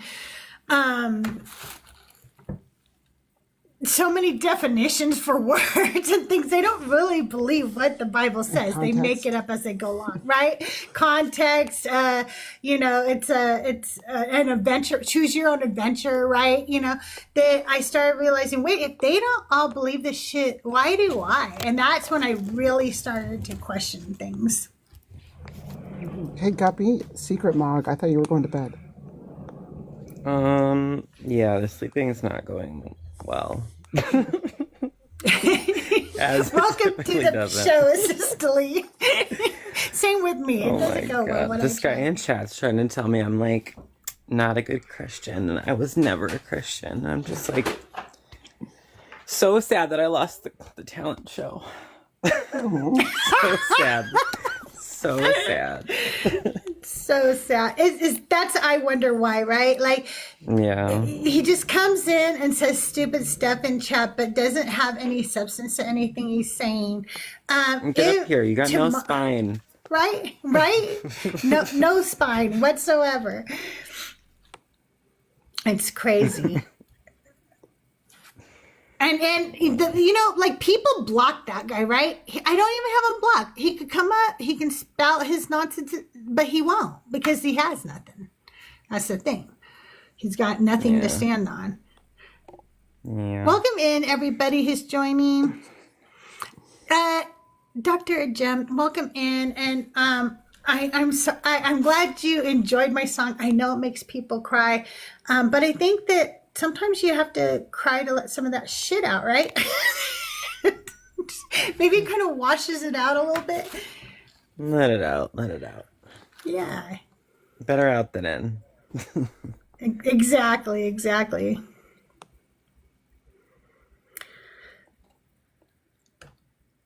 You guys, if you are a believer of a God or gods and you have faith, come on up. The guest box is open. We do have to mourn it. I really do believe, Robert, and I think that writing this album has helped me. As you can tell, like there's a lot of anger in this album. Okay, there's anger, there's sadness, and there's reclamation, and I think that's the important part. Yeah. From what I've heard, the ones I've heard, they've been amazing. Thank you. Guys, I think it's time I just realize I'm not going back to sleep. You just give in. Go get a double shot of something and make up your mind right now. I only slept 4 hours last night. Hey, Emmy, It's like welcome my in. normal. It's weird when my insomnia goes away. Like, I don't know what this is about. Oh, it's my first day back to work after leave, so I wasn't sleeping well. No work. Mm-hmm. I thought you weren't going back to work. I'm not free to say that right now, but yes. Let me do that. Right. I mean, you're the most dedicated employee. You are. You are. No, I'm going on a mental health journey. Yep. Totally not gonna take a lot of time off. And some of them know I am changing careers. I'm going to be, I'm moving away from being engineer that I am to a maximum relationship coach, and doing a lot of de-shamifying in my training and with my fellow students. There's a lot of people that have a lot of religious shame around relationships and intimacy. Yes. And, Yeah, for sure. you know, the act of I sex. love that. And I'm a That's very really cool. good person that can give a lot of empathy to people. So it was no surprise that you cried when you were talking to me, because I do that to everybody. And I think that's why you all call me mother. I think so. I think so.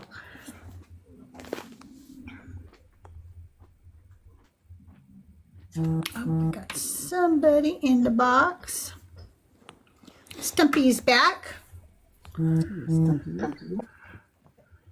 Hey, Stumpy, how are you? Whoa, my service is a little bit better. All right. And for TOS, just I'm go- above 15. Funny. Okay, Stumpy, you're banned. Banned! Boom. Welcome blocked. back, my brother in Christ. I'm an abolitionist of these sorts. We like that. So I did enjoy your non-worship music. I've been going through different worship music and actually speaking it correctly. Oh, I like that. Yeah, it kind I of, like that. you don't have to change much. Just one or two No. words and it makes more sense. Yeah, I can see that. I can really see that. The song Water's Edge is literally like, if you take those words, you can sing it too. For Those Tears I Died, which is also known as Come to the Water. And because I used its cadence to write the song on purpose, because it was like my reply to that song. So I'd was like to you hear writing more that? of it. Oh, I wrote all Dang, my girl. songs, yeah. Dang, girl, I'm hats off to you. We should come up with, and I say we as if I'm part of it. We should definitely come up with a full church service of correct understanding. So, like, bringing up, where Yes. whatever you do, do Yes, not Brad, follow Exodus 21, verse 7, where it tells you to throw your children into, chains. No, yeah, no. Don't do that.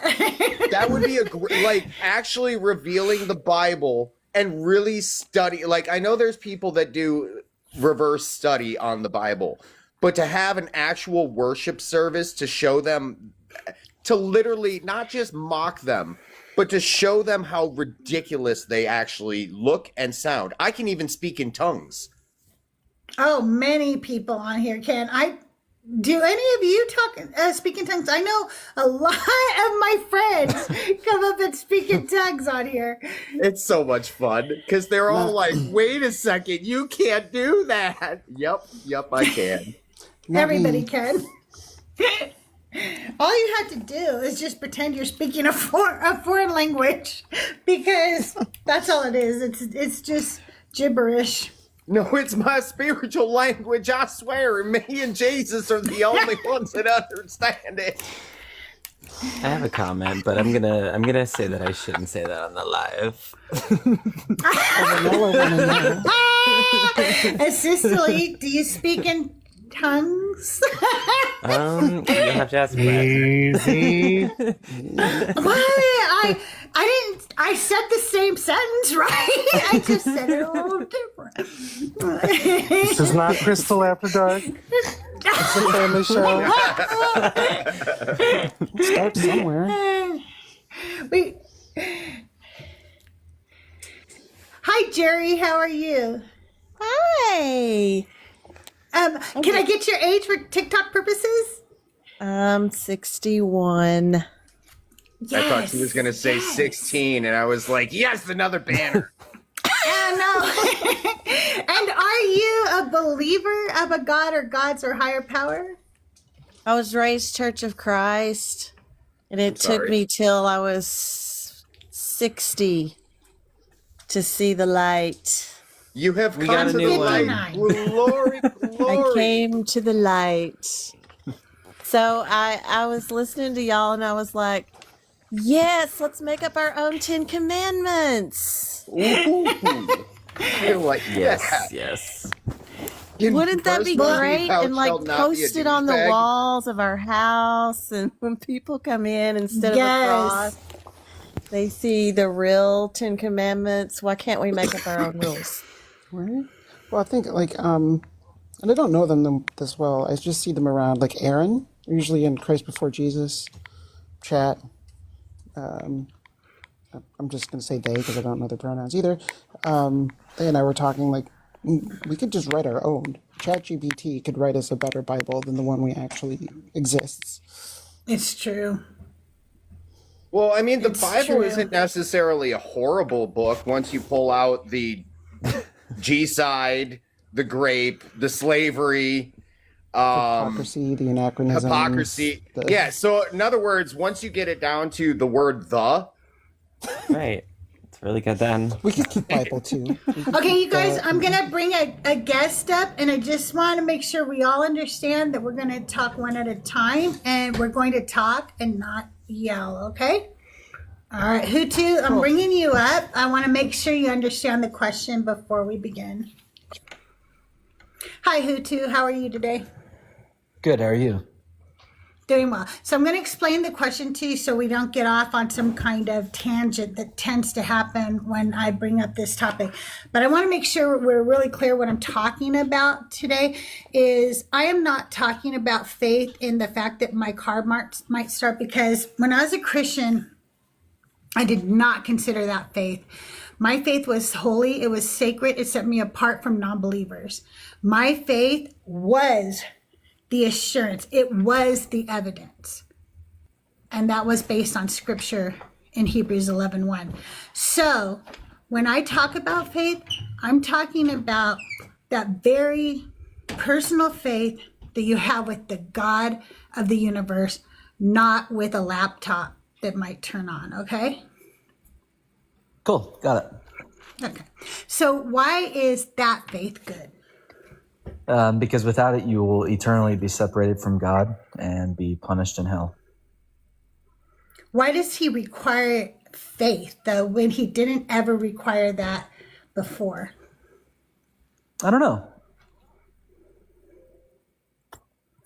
Why do we use that for a relationship with him, but we don't use it in other aspects of our life? I guess to answer the first part, because that's what God commands us to do. If we want a relationship with him, it is to exactly what Romans 10:9 says, declare with your mouth that Jesus is Lord, right? To love him.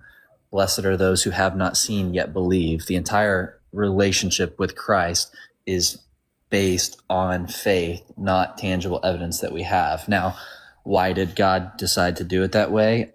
I don't know. I'm not God.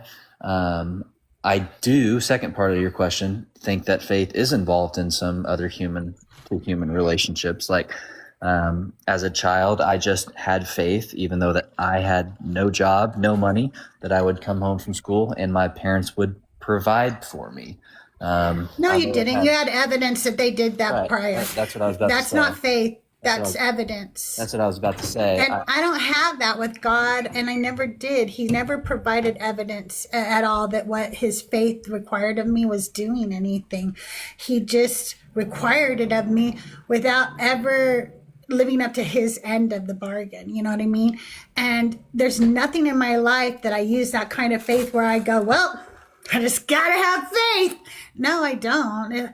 I don't have faith in anything. Like, I'm going to be checking the internet. I'm going to be, doing some research. I'm going to be doing background checks. I'm not having faith in shit. Yeah, so I was actually going to say that kind of exact same thing. I did have a sort of evidence to have faith that there would be food on my plate because it's something I saw over and over again. And I also do believe, you're going to disagree with this, but I believe that there's plenty of evidence that God exists. We see it in two places, one in Scripture in Romans 1:19 with our eyeballs, and secondly with our eyeballs with everything we see around us. No, I don't. I don't see God at all. Well, I know you don't. You saw the speaking food for on the myself. plate, like with your actual eyeballs. Yeah, and I see God's That's creation different all around than with my own God. eyeballs. I see What either- evidence are you speaking of? All of specifically? creation. All of creation. All of creation? Mhm. Interesting. That's a very bold claim. I mean, that's So what you're Scripture saying says. that all of creation came from your God. What about course. things like, say, the common house cat? Yeah, of course. That came from your God? Yeah. Because as far as history is concerned, there's two incursions of the house cat, mainly. One is mainly in Egypt, and then the other one is, as far as I know, up in like northern Europe. And they were actually a crossbreed between wild animals and actually bred to be specific. So that's not from your God. That's directly from, it's called line breeding, or what's the other word? Anyways, it's specific breeding for a particular outcome. Right. So that now my cat has fluffy fur and my other cat has hardly any fur. They're two different Selective. types of cats. Right. So Just don't be selective, I think is the word you were looking for. Selective, yes, selective breeding. yeah, Thank so you. that's actually, it's sort of a simple concept. There's actually two ways to explain that those are all from God. One would be everything that had to happen to get to that point came from something that preceded it, that was created by God, right? So all of the No, That's a no. breeds that claim exist. without. You're- Hold up. That is a false claim because you have not brought any evidence that God exists. So you cannot use it as the crutch or the crux of your argument. Oh, sorry. It's a presupposition. Oh, yeah, It's a I'm sorry. presup. I'm sorry. I meant to say that at the beginning. I presuppose that God does exist. And if you want to do an internal critique or ask questions about me regarding my faith, I'm happy to answer it, but I'm not trying to convince you that God exists. No, I I don't. don't That's think not you the could. topic anyway. The topic is, why is faith good? And earlier you said it's good because it. I don't want to missay the way you said it, but basically it brings us to God, right? Is that correct? Is that an adequate?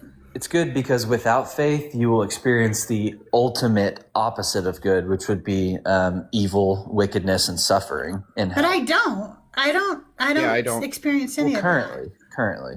And you do. Oh, okay. You do. No, I don't. No, I don't. Well, and you I have in have the a past. better life, a more empathetic life, a more compassionate life, a more honest life. I have better relationships now. My mental health is better. My physical health is better. Everything since I've left this harmful religion has been better. And For there's now. no evidence that there's a hell later. You have no evidence for that whatsoever. I'm not afraid of your hell. And I don't want the God. So if the only thing the faith does is make me fall in line with the God, that's not good. For now. You You can't say that prove as it. if it's a threat. I'm not scared. Crystal, There is no hell. I just There's said, no hell. you just said I can't prove it, and I just told you I'm not interested in it. I'm interested in answering Okay. the prompt. Well, you didn't. So thank you for your time, but you didn't. Who to, as usual, you let me down. That's what he does when he joins the live. It's usually a disappointment. Sometimes That it's even was worse. rather- It's bigotry and racist usually too. That was You never know rather what you're odd. If you look at the grant, he's not out to do the Great Commission, so he's a bad Christian to begin with, and he's looking to argue with people that disagree with him. They're again a bad Christian according to Christian standards. The whole thing's just like so dumb when you like in retrospect look back and just be like, really, this divine, wonderful, all-powerful creator made this shitty book that nobody can understand. It contradicts itself from page to page. And another thing I was just thinking about when he was talking to is like, how come thousands of years ago, like, why were those Christians so special that they saw Jesus in the burning bush and all these miraculous, crazy things? Like, what about us now? Like, just like get fucked or what? Like, Get fucked. if you We want don't us to need believe miracles. something, like, I mean, we don't need miracles. We don't even need, like, we need just like some kind of proof, just something. Something. You know, I'm gonna bring up. I wonder one why. day for I'm gonna some. bring up a guest right now, but I do want to address two things in chat really quick. Hutu, I didn't even crash out. I just dropped you because you already answered the question. The answer did not help me get any closer to what I'm looking for. And you're right. I don't want to talk about whether your God exists. I want to talk about faith today. So I didn't crash out just because I dropped you. You could be dropped without a crash out. I wonder why. Welcome to the show. Today's question is, why is faith good? We are not talking about the faith you have that your iPhone will turn on in the morning. We are talking about the faith that is in the Bible in Hebrews 11:1, the faith that is the evidence for your God, and that sacred, holy faith that I had as a Christian. Why is that good?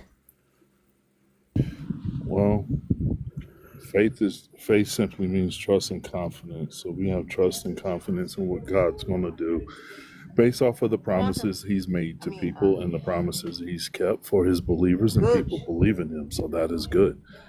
For us, you don't have to have the same faith that we have in order to believe in God. So your question is nonsensical because you're asking believers, why do they have faith in God? Oh, okay, it's nonsensical. Then you can just shut the fuck up because I don't need to talk to you then. Right. If my question in and of itself is nonsensical, I'm sorry. I thought it was a question. I thought it was something we could learn from each other. Apparently, though, the question in and of itself is nonsensical. Go fuck yourself.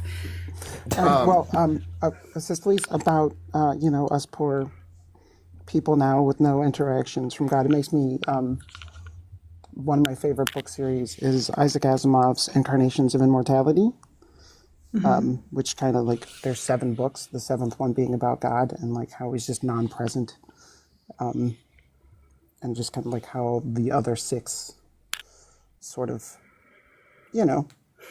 overtake everything and make it right and better. Yeah. You know, the thing he just said that was that it helped, the faith helps his believers and we don't have to believe like he does or whatever, right? No, it doesn't. No, it doesn't. The faith, your God hasn't shown proof to believers at all. Because if your God had shown that when you have faith in him, he does what he says, believers around the world would not be starving to death every fucking day, okay? Every fucking day. Those are believers that are dying. Those are believers with full fucking faith in this God. He does not show up for them any more than he showed up for me when I believed. Because he's not real and the faith doesn't do anything. Faith is not a reliable pathway to truth, and we know that. And you coming up here and saying that a question is nonsensical is merely you dodging the question because you know damn well it's not good. And you couldn't show me that it was good. And that's why you dodged the question and belittled it. I even think that when they come up to do their little belittling dance, I think it's completely hysterical because it shows the content of the character that is on there, and it's the character that's representing the God, reiterating the fact that the God is an asshole. Exactly.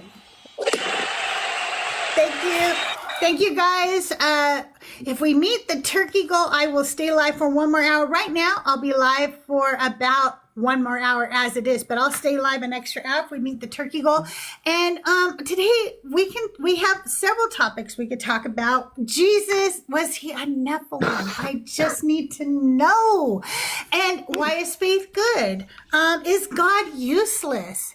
Can you question your beliefs? These are all things that I'd like to know, and we could talk about any of them. Or if you have something else that you'd like to talk about, you can request up and you can tell me, like, what do you want to talk about?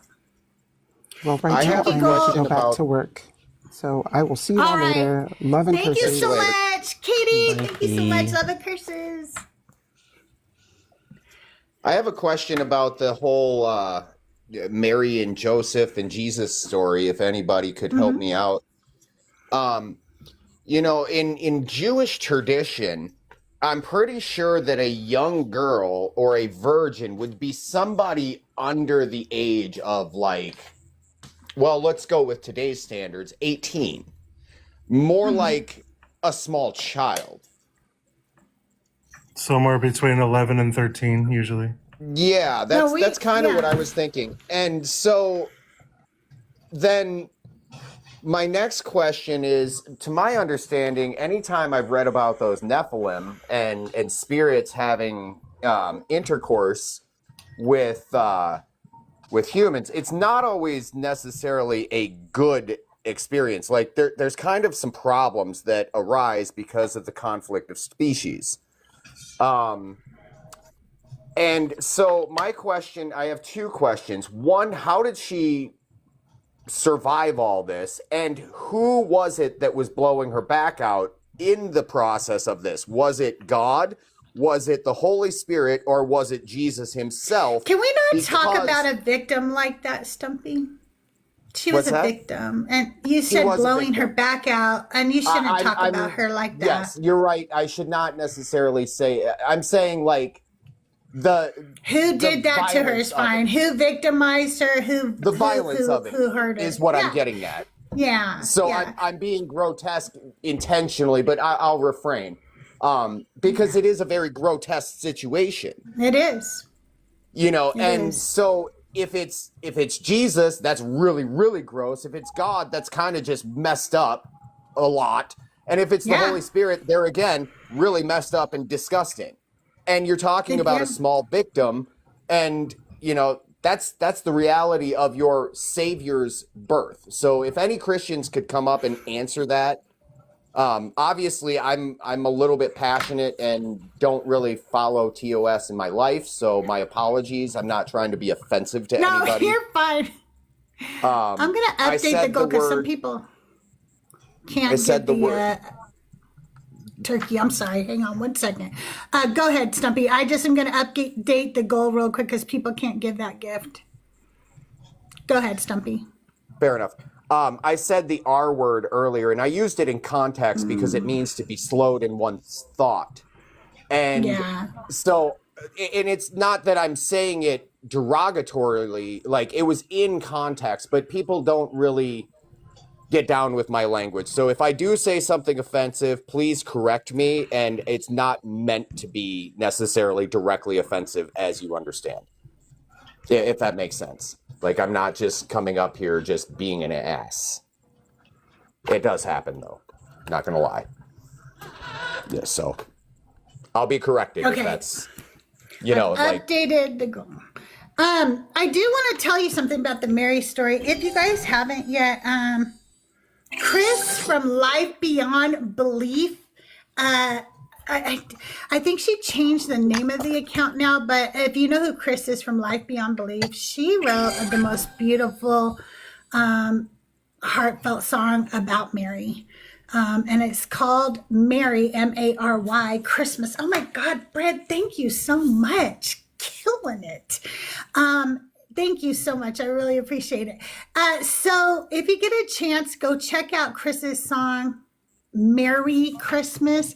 And then also, you guys, I didn't know that Thinker already had an album out, and she released her second album on the 21st, and I think she already has a third one in the works or whatever. But anyway, you guys go check out Thinker's albums. One is called Unholy, and the other one, it's something about women. Anyway, go check her out on Spotify if you want some great deconstruction music. It is amazing. Hello. There's so much puppy love. Hey, Fig Tree, how are you? I'm good. I just kind of stumbled upon your live and I was like, why is faith good?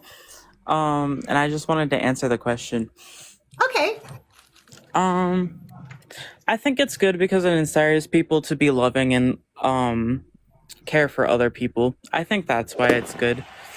I think that it can be harmful though. I've definitely been harmed by religion and I've had to deconstruct that in my own way. But is that religion that helps people be more loving, or is it faith? Because to me, those two things are two different. My faith didn't help me be more loving. My faith was only something that helped me with the God. It didn't help me with other people. My faith was just about my relationship with him, whether I believed in him or whether I didn't. That's interesting. I guess I don't really think about I don't think it's very productive to think about whether I believe in God or not most of the time. I guess I'm more religious than I am spiritual. That right there causes a problem in and of itself, because most people with a faith, or a religious faith especially, use their faith to vote, which impacts people, to how they interact with people on a daily basis impacts people. Like, that's kind of a faith often comes with dogma, which comes with rigidity.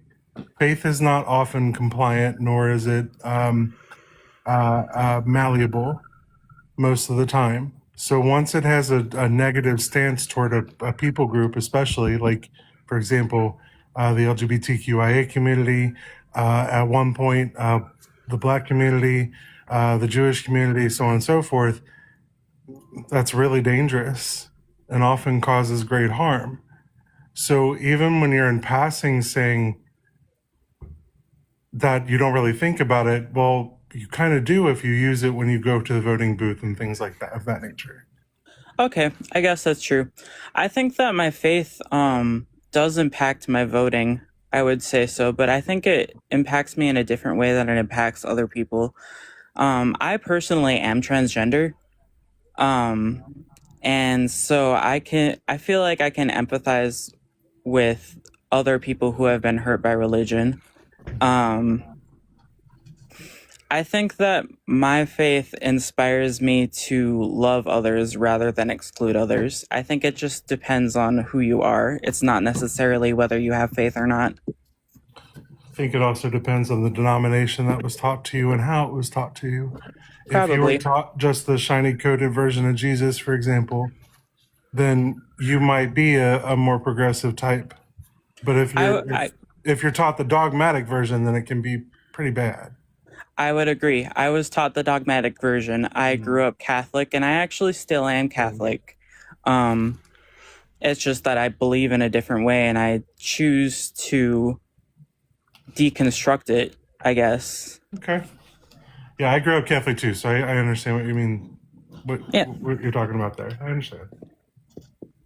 So, basically, I've seen firsthand how faith can cause people to exclude others. It can cause people to be legislated over. People, like, even freaking JD. Sorry, I don't know if swearing is okay. I said freaking. Yes. We say the full fucking F word here. Okay, cool, because I swear all the time. Me too. Anyways, God, what was I even saying? JD Vance. JD Vance? JD Vance. Freaking JD Vance. I swear to God, he's a Catholic convert. And he uses his theology to back up his stance with, like, ICE and immigration. Like, and the Pope goes, you know what? we actually disagree with, like, Pope Francis and Pope Leo issued statements saying that, hey, we don't agree with you, JD Vance. Like, Yeah, my family are MAGA Catholics, and I find it funny. They're always opposed to what the Pope says anymore. And straight up. like, what are you all doing? Anyways, yeah, I just wanted to answer the question because I feel like there's just like this. I feel like there's this view that most religious people, and it is most religious people actually that I talk to, are like very like anti-LGBT. They're not down with like open borders, which I personally think we should have open borders. But there are people who are religious and faithful that use their religion for good. And I think that there should just be more of that. I think there should be more of that. I think there should be less religion, and here's why. Now I'm going to tell you what I think, okay?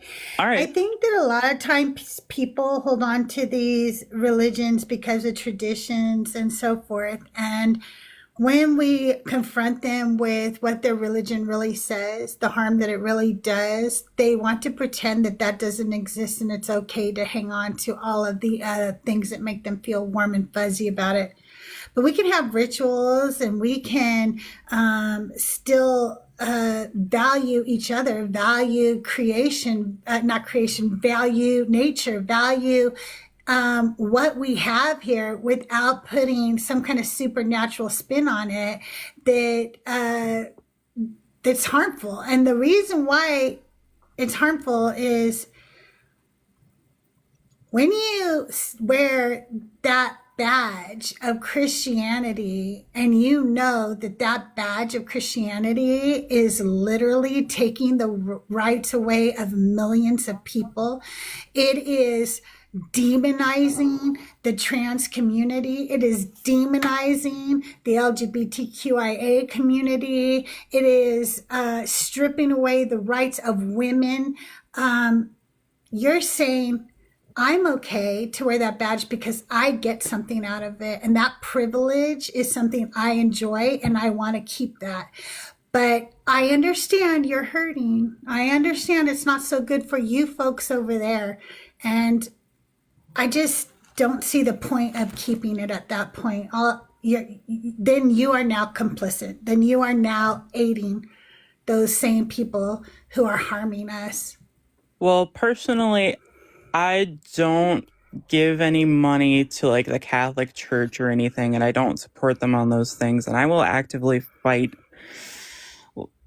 I will actively argue with like other Catholic family members that I think that are using the religion in a wrong way. I don't know. I guess maybe it is kind of a privilege for me to want to hang on to it, but also at the same time, it's like, I guess some people are just very like religiously, spiritually inclined. It's like a thing that you just feel, you just like it. I personally wish for a world where you can be religious and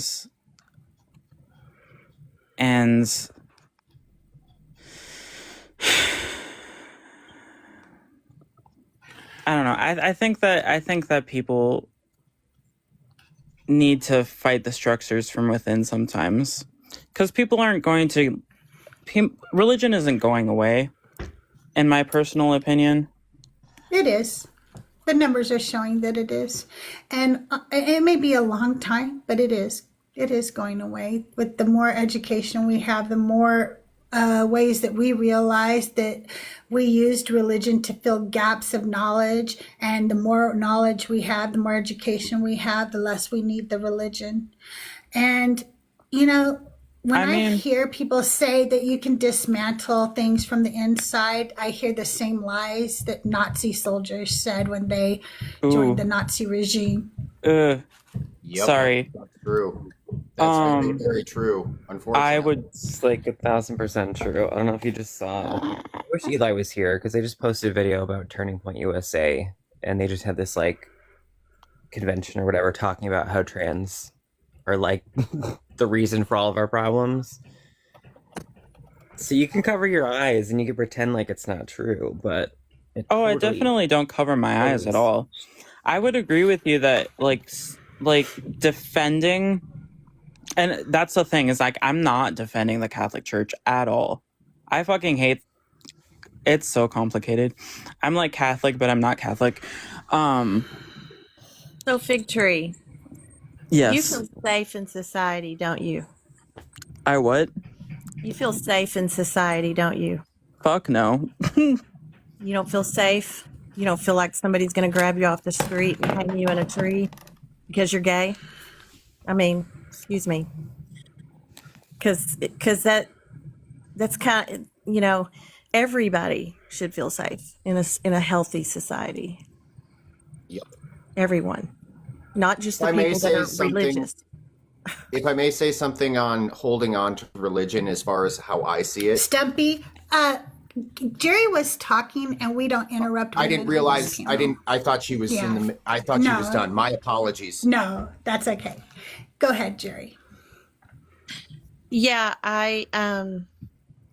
it just kind of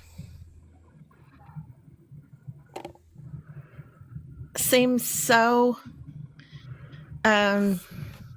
sad when only certain people feel safe to me. Only certain people.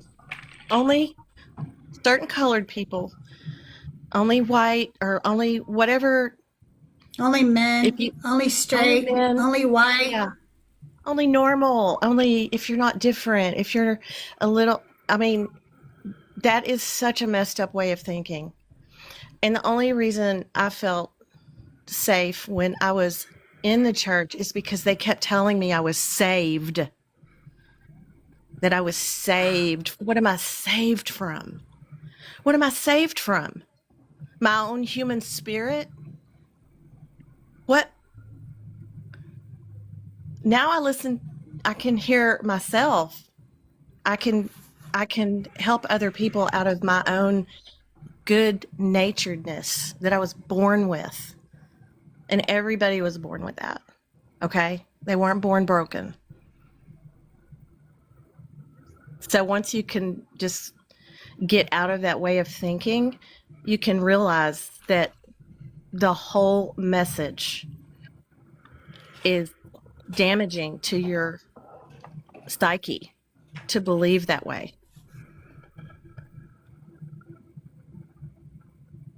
Go ahead, Stumpy. See, now I feel like an ass because that was beautiful. My apologies. I did not mean to interrupt you. No, that's okay. Go ahead. There may be a delay too, but go ahead. I would definitely agree with what she is saying. And the analogy that I was going to give reaffirms what she was saying. And the analogy is holding on to religion is much like holding a venomous snake and slapping it in its face and expecting it not to bite you back. The other thing is that What would you guys say? Sorry. Oh, go ahead, Victory. No, you go ahead, Victory. I'm sorry. This is just out of curiosity. What would you guys say to like the rising numbers of people who are like they're not affiliated with Christianity, but they're affiliated with like you would have to put non-religious on a thing that like has check boxes like what religion are you? You'd have to put non-religious, but like they're pagan or they're spiritual or something like that. Most of those who are in those religions don't use it as their worldview when dealing with cultural or society as a whole. For example, people like we have plenty of people in the deconstruction community who are Kemetic or who are Hellenistic or who are pagan Celtic or who are Norse pagan. They'll tell you, hey, this is what we believe, but our gods are dicks. We're supposed to do things better. So when they go to the voting booth, they don't think, what would Zeus do? You know what I mean? They're not implying what their gods are or the character of their gods to the things that they're trying to do in the world, because their understanding is sometimes their gods weren't perfect either, but they know that they're supposed to do better than that. So that oftentimes they go into the voting booth without their gods even in mind. It's hard for me to wrap around having a faith without having some form of ethics that go along with it. And that's not saying, like, I feel like ethics are for everyone, like philosophy of ethics That's for because morals fucking don't come everyone. from But like, gods. I feel like they go hand in hand with religion, at least for me. Morals and ethics don't come from gods; they come from us. I know they don't. All social species have some version of morals or ethics, right? Like certain, like male lions only go on certain boundaries to respect the boundary of the other lion unless there's a challenge. The females of the lion species are the ones who hunt, and are often, it's more of a patriarchy than it is the matriarchy. Like, Okay, there's all wait. kinds of things and it's all based on reason, compassion, and empathy, which to varying degrees every social species has. We just happen to have an obscene amount of the reason side, and religion often stifles that empathetic side. So all of these things they're inherent in all of us. So we don't necessarily need a religion of any kind to come to these conclusions. I know, but I'm just, first of all, there's a comment in the comments that says, "Do as thy will, harm none, we have morals." That's something that I recognize from like either Wiccan or pagan beliefs. You know what I mean? And I would say that that type of belief would guide you in the voting booth. You know what I mean? So my point is, again, that it's not the religion, it's the person. But when the religion is Sorry, the religion fucking tells you that women are worthless. The religion fucking tells you that gay people are to be put to death. The religion tells you to other people. The religion says we have a supremacy culture and there is a hierarchy. So to say that that's just the people is saying, I don't believe anything the religion says, but I still kind of like it, and I still just use it for my own benefit. And that's why I say it's just like sitting at the table with a bunch of Nazis. I use it for my benefit, but I also use it for other people's benefits. Like, it doesn't benefit other people. What would you say to, like, the birth of liberation theology within Latin American countries that came out of the Catholic Church? It would have came a lot the sooner. Catholic Workers Movement founded by Dorothy Day. Or Are you going to let us respond? Are you going to gish gallop or let us answer each one? You're going to just start listing things off so we can't respond. Go ahead, Dugald. I mean, you can respond. The Catholic Church but you also kind of interrupted me, and you, like, I'm interrupting you, and that's just kind of on purpose, because I'm the host, one, and we all shut up when the host talks. That is TikTok etiquette, okay? And two, because you started to do something called gish galloping, you were going to say several things so that we couldn't address them. When you give an example, let us address that example. Dugald, go ahead. So the first thing you're talking about was like basically the Catholic Workers Union kind of inspiration there. I get what you're saying, but the problem is the Catholic Church in and of itself, well, Christianity in and of itself, especially the Catholic Church, spent millennia suppressing people and oppressing people. So just because one good movement came out of an oppressive regime just shows that it was being oppressive. So not that it was a good thing. That was a necessity response, not a good thing that happened as a result of Christianity. It was a thing that happened in response to Christianity. It just kept the faith with it.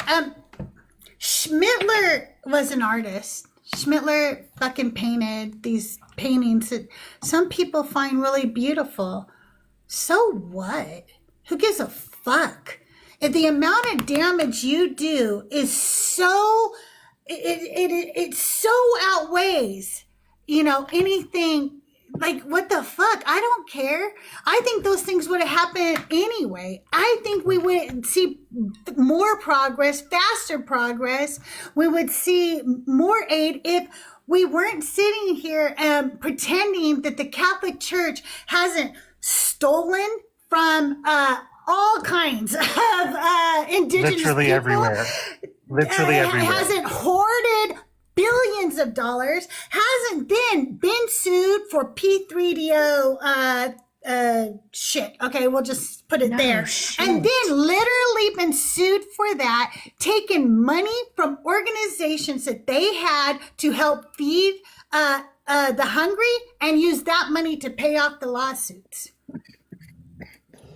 There's so much bad that I don't give a fuck if they did one good thing.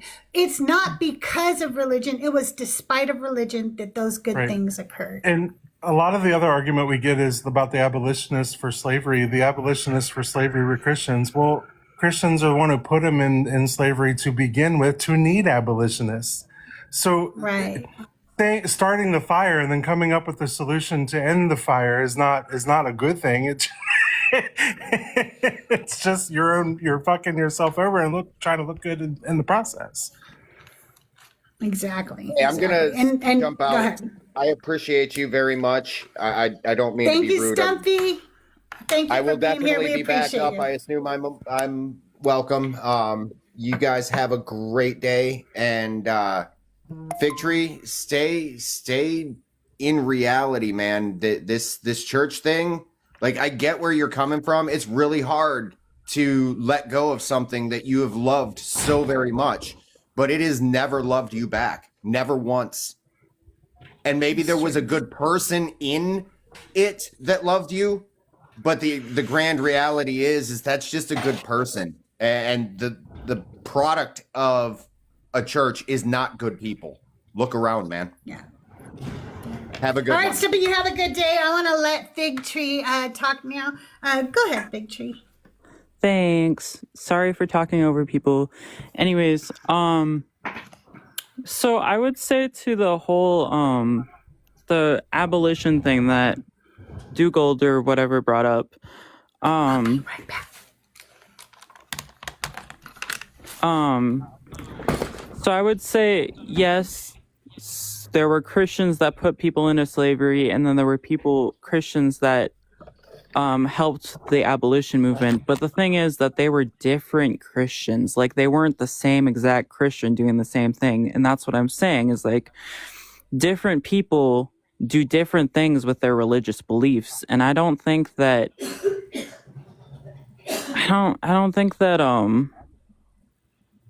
we can equate those two things to each other. Well, I think we kind of can. Here's why. If I were to say, hey, I have this plan to, I don't know, bring everybody joy, but my plan means that only 10% of the people in the world are going to actually be joyful about it, right? So does that mean that plan failed or that it succeeded? Well, are the other people unhappy? The other 80 to 90% of people, yes, they're very unhappy. Yeah, I think that sucks in like a utilitarian worldview. Like, that would suck. And if Christianity throughout history has done 90% harm to its 10% good, would you not say that would then be failed belief, failed doctrine, failed dogma?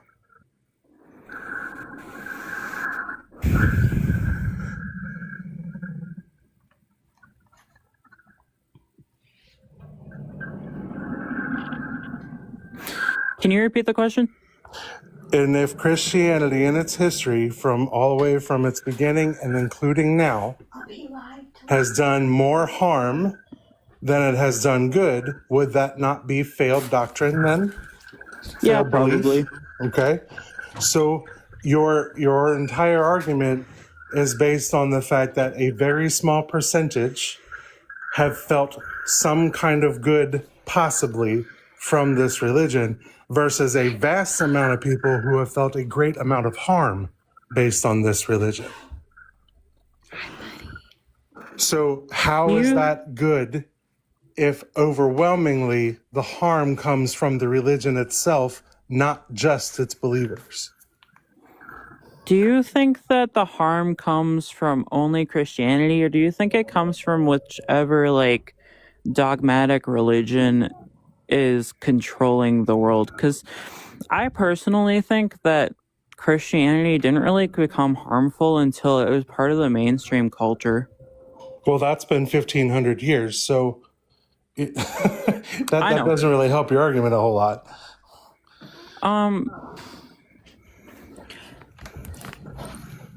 Can I add one thing to what you said, Gerald? Sure. Not only what you asked, but the good that we thought it was doing was just through rose-colored glasses, because it was from an uneducated point of view. So I don't even know if you could say it did even 10%. Yeah, because a lot of the civilizations it wiped out under the pretense of doing good because those people were bad people.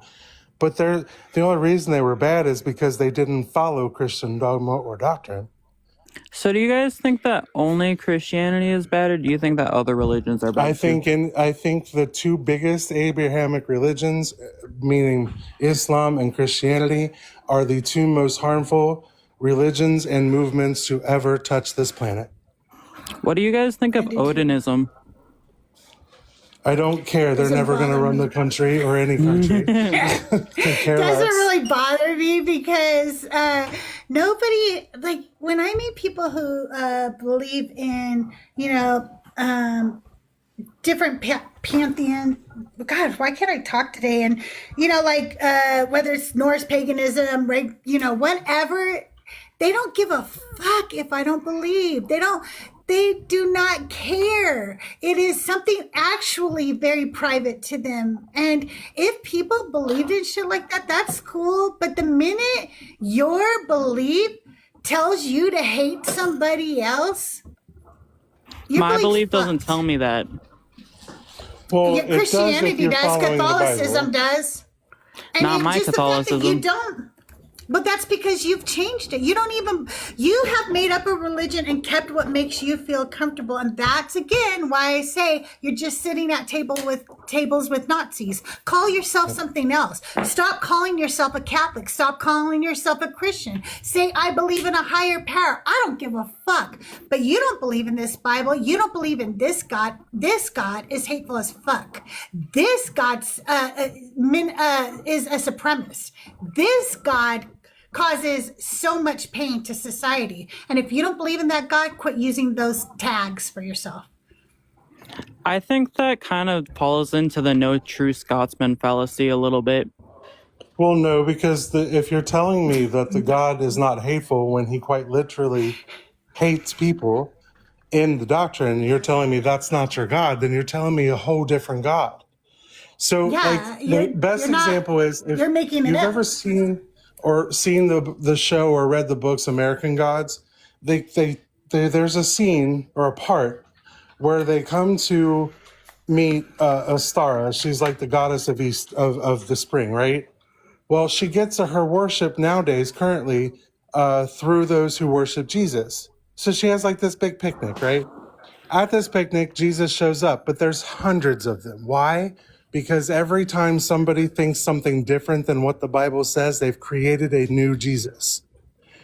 So there's hundreds of Jesuses here because every time somebody thinks something different than what the doctrine itself says, they have a whole different Jesus that gets associated. So she's getting her worship through all these hundreds and hundreds and hundreds of Jesuses at Easter because it's the spring, it's her day, and they get the worship, they give it to her. What is this called again? It's called American Gods. It's kind of a perfect representation because every time one of you guys says, oh, well, I don't believe in the Old Testament version of God, or Jesus isn't the same as God, or my God doesn't command those things in the Old Testament were man-made. Anytime I hear anything that deflects from what the text says, then you're making a new God. Sorry. No, you're fine. Then you're making a new God. There's just no way around that. No, I think that's very much in the new no true Scotsman fallacy. Like, if you're gonna call No, it's yourself, not.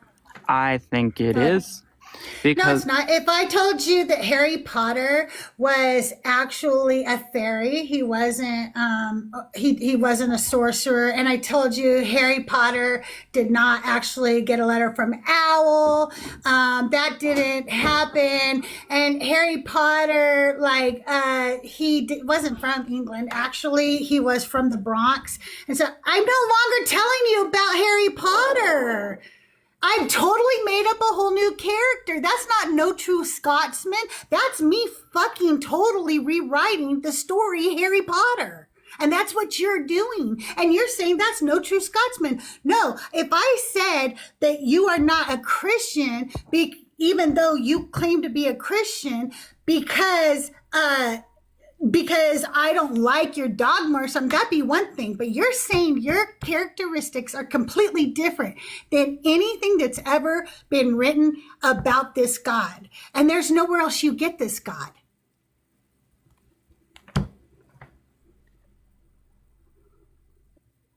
I still disagree. I'm sorry. You can, but you're just definitely wrong. can. It's my I don't prerogative, care. I guess. Yes, it is. I definitely disagree. Put ones It's in just the chat if this is if Fig Tree is just writing a new character. Go ahead, put ones in the chat and let me know. Am I wrong? I think that you're just writing a brand new character. Right. I I'm think not that saying conservative people who- Christians are writing a new character. Well, if they're interpreting the text in their own ways and making up new stuff and saying and taking and picking and choosing, then they literally are. It's so like a no true Scotsman would mean You guys are saying, just as dogmatic as the other people. No, What we're the not, fuck, bro. No, we're not.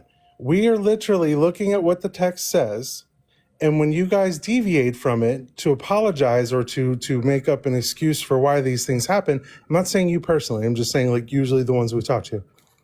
Then you are creating something different than the narrative itself says. Like you can't. By the way, tell I'm okay me, with that too. Right. I don't care if you want to change them for the You know better, what? do so. I really wish y'all That's would. what I totally love it. My husband does. But he realizes now when I tell him that's fine if that's what you believe, just as long as you know that what you believe is not Yahweh and it's not Jesus, because we know who they are. They told us who they were.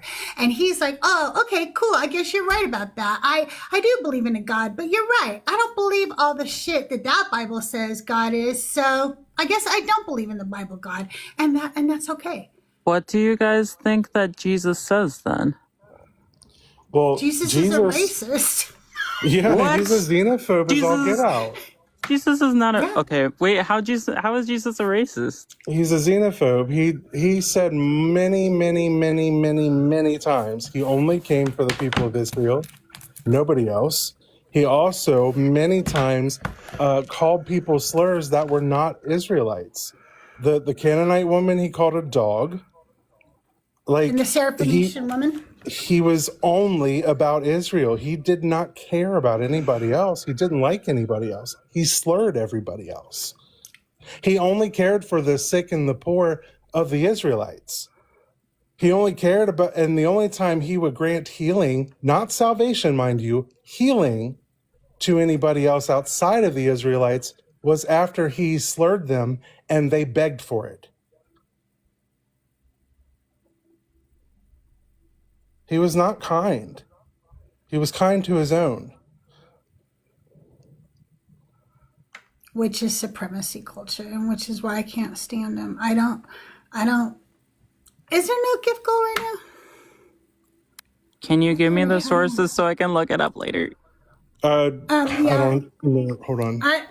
One of them is in Mark 7:9-13.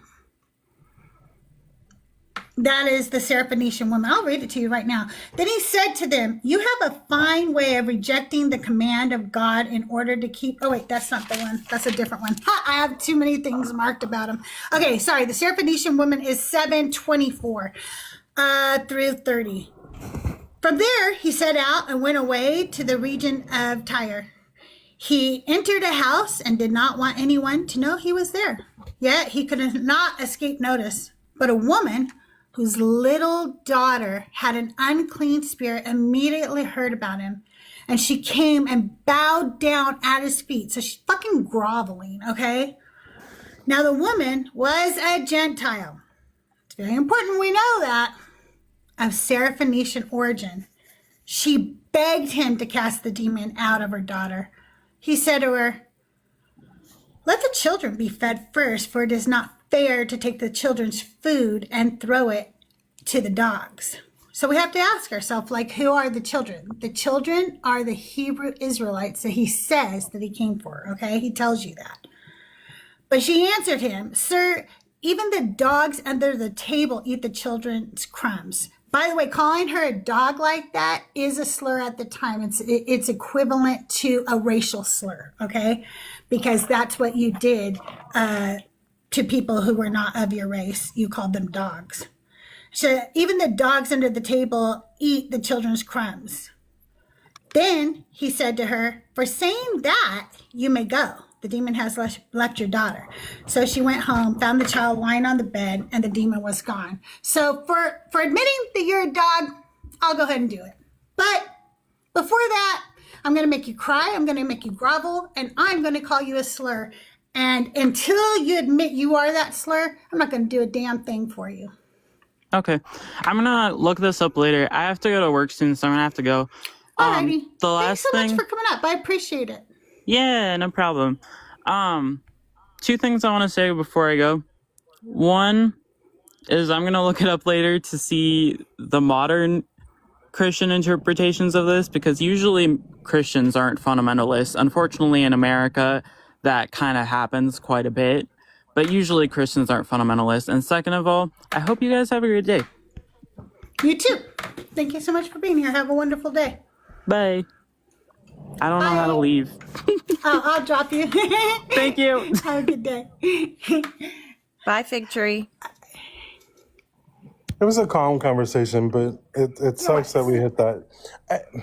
I don't want to take away faith from people. I just wish Christianity were realistic about their God the way other people are.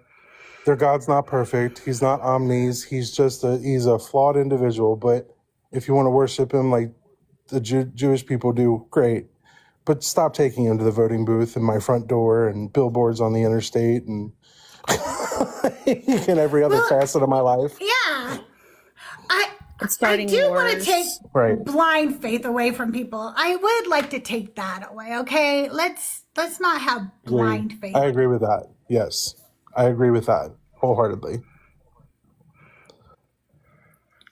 I just think that that's one of the biggest problems is that people just they follow because they always have. Hey, Sandra, how are you? Good to see you in here. We're in the age of information. Skeptical Sandra. Oh. Yeah, we're in the age of information, Dugald. Like everybody should not read things.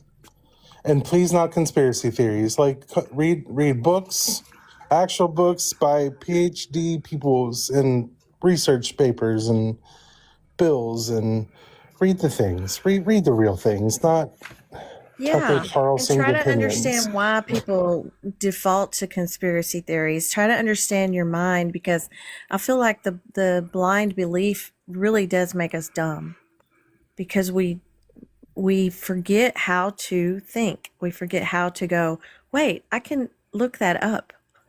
I don't have to wait for somebody to tell me how to think, what to say, how to be righteous. Like the people that want to come up and because I touch on social political topics too, and like when they want to come up and they're like, "Well, white supremacy, systemic racism is not real," and I'm just like, and then they're like, "Well, tell me, how does it exist? Show me where it exists." I'm like, this is easily found, like 2 seconds, and you'll find like lists of things that fucking happen to people of color in this country as a result of their skin through the systems that we have in place, from medicine, even fucking infrastructure is racially charged. They run highways through black neighborhoods. Like, yep. I don't know. We're in the age of information, people. Read. And think about where you were born and how that affects what your religion you are. And other parts of the world are not that religion because that's not their culture. Why can't we respect that? Why can't we just respect that? Like I was reading last night, I got into a bit of a rabbit hole, ADHD, hyper focus, and Yeah. I was reading Been about there. the spread of people. Like, they always say Mesopotamia is the cradle of the world, like cradle of civilization, right? It's not true. There were actually multiple at the same time. One here in Mesoamerica, one in the Mediterranean, one in India, and one in the Middle East, and then one later on in China.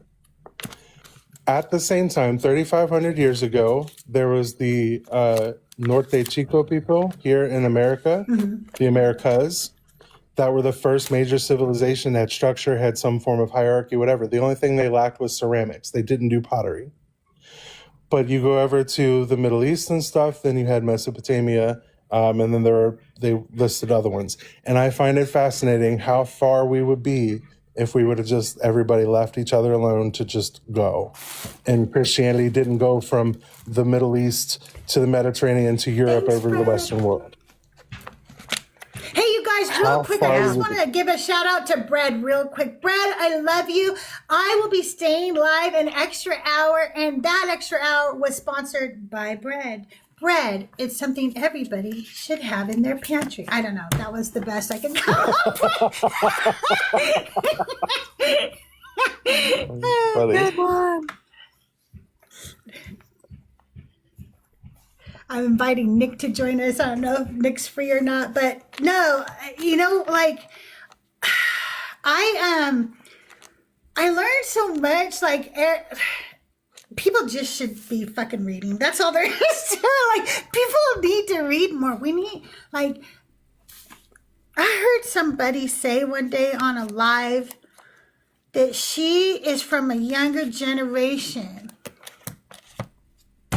and they don't read those hard books. And she didn't mean hard like they're hard to read. She meant that's what she calls books, is like because they read on their iPhones and stuff now. They're called hard books because they're not digital. I'd be okay if they at least just knew how to read so that they could just read.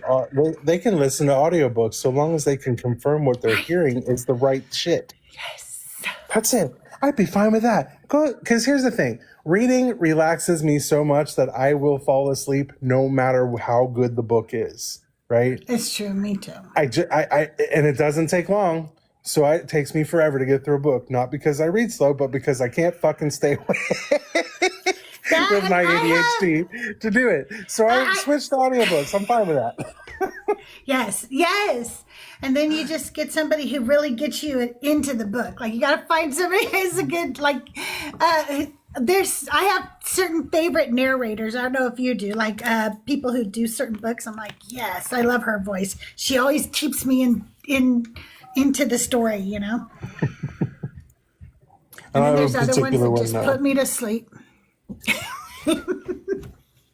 I think the ones that are often read by their own authors are not great. No, they're not. They are not. They are not.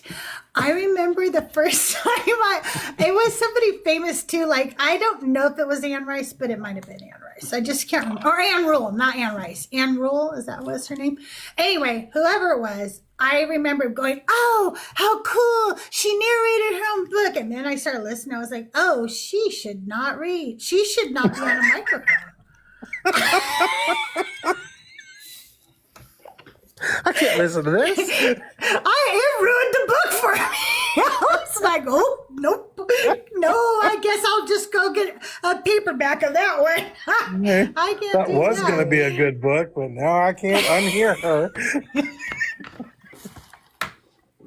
Every time I read her books now, I'm just going to hear her.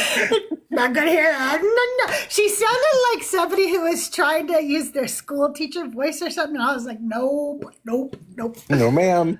Are you sure it wasn't AI that was just using her voice? No, No, it was her because that's why I bought it because I was like, oh, she narrated this herself. I'm so excited.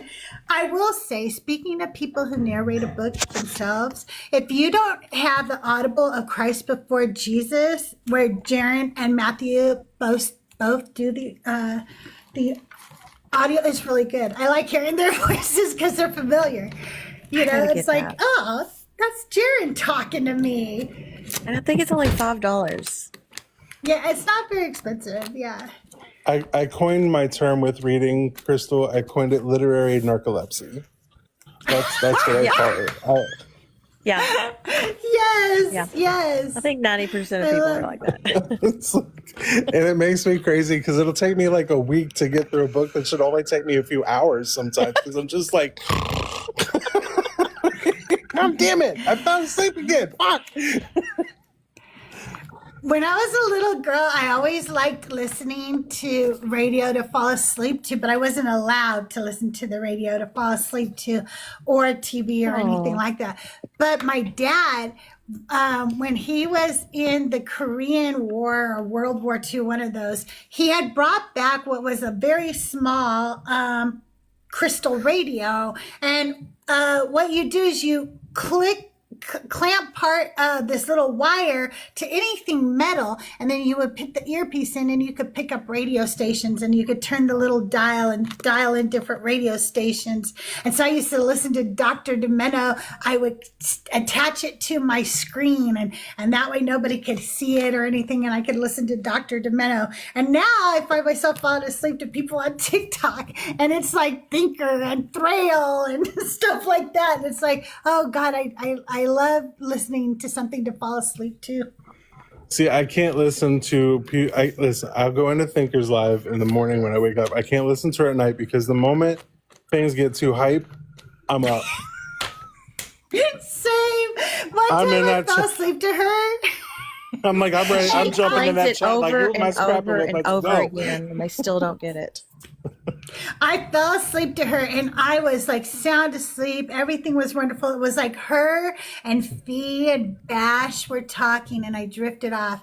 And then eventually some fucking idiot came up and she started going off and I'm like, whoa.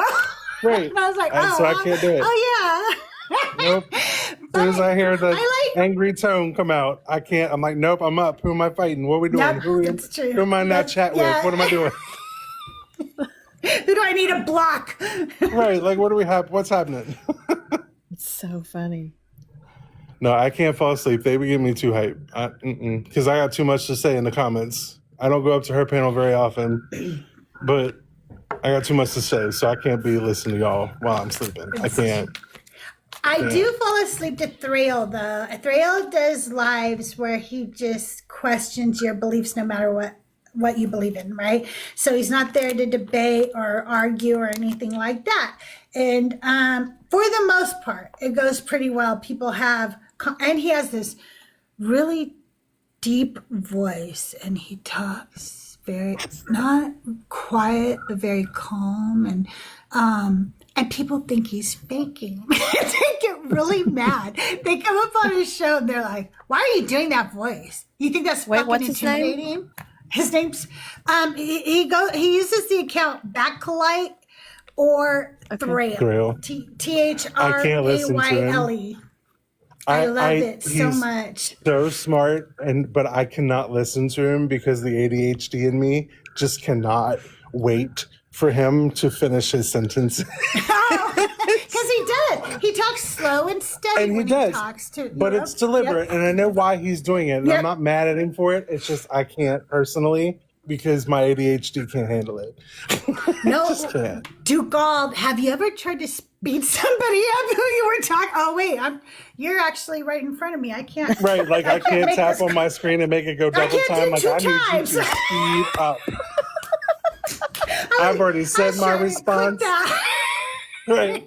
I already know what you're saying. I've already said my response. I've already moved on to what I think you're about to say. And by the time you get to the end of the question, my shit is gone. Yeah. So he keeps I've had this whole going. Like they can stick with it. The guest? Oh yeah. Because he's not the only one up there. He has co-hosts like our friend Rabbi Bert is often up there. Kat is up there. Raccoon. There's a few people. Philly Red, and they all have very nice, calm voices. They all have very thought-provoking questions, and so yeah, they stay up there for the most part. But there are ones who get up there right away, and they just think it's some kind of fucking gimmick or something, and they just like go off on him like so wild. I just realized, you know why, Crystal? Because he sounds like do you remember Mr. Movie Phone? He sounds like an unenthusiastic version of Mr. Movie Phone. Mr. Movie Phone used to be a number you would call to find out movie times, and he'd be like, "This is Mr. Movie Phone," and he had a real deep voice, but he's always super excited. But Thrail sounds a little bit like an unenthusiastic version of him. I think that was the first AI I ever really realized I was. That's that. But I see what you're saying.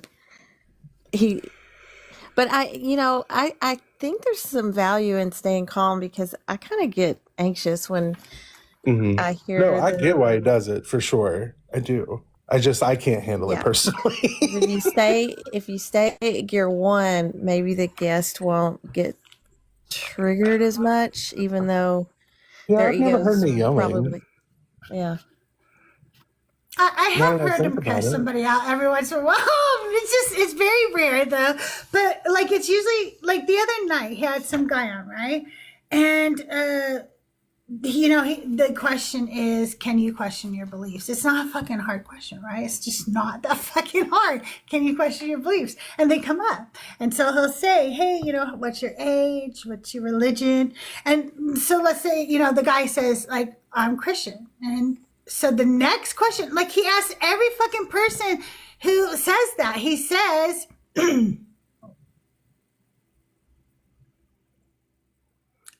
am I fat and old? Does that make you so like angry that you have to be like a 3-year-old and put little pigs and old ladies emojis? Aww, You have no voice. He's probably trying to be like his president. How about I say quiet little piggy? Quiet piggy. Aw, not gonna be quiet. Anyway, so the guy comes up and is like, I'm a Christian. We're gonna mute him for just a little bit. Just a little bit. And so Thrail says, well, have you read your Bible all the way through, front to back? That's the next question he asks every believer. And the guy just starts like going off on him, like right away. Second fucking question, have you read your Bible? And he's like asking him questions. And then he says, well, I'm not here to answer your questions. Like you are here because you came up because it says, can you question your guy's still going off. And Thrill's just muting him and going, okay, well, we're not going to do that, and everything. But every once in a while, Thrill will be like, okay, and you can just go fuck off, or whatever. And you're like, yes, Thrill, tell him to fuck off. Yes, show some anger. I love it. I get so happy because I will cuss a motherfucker out. I will not be that calm. Yes, and now look at you. You are muted because you are the quiet little piggy now. Thank you, Dugald. You're welcome.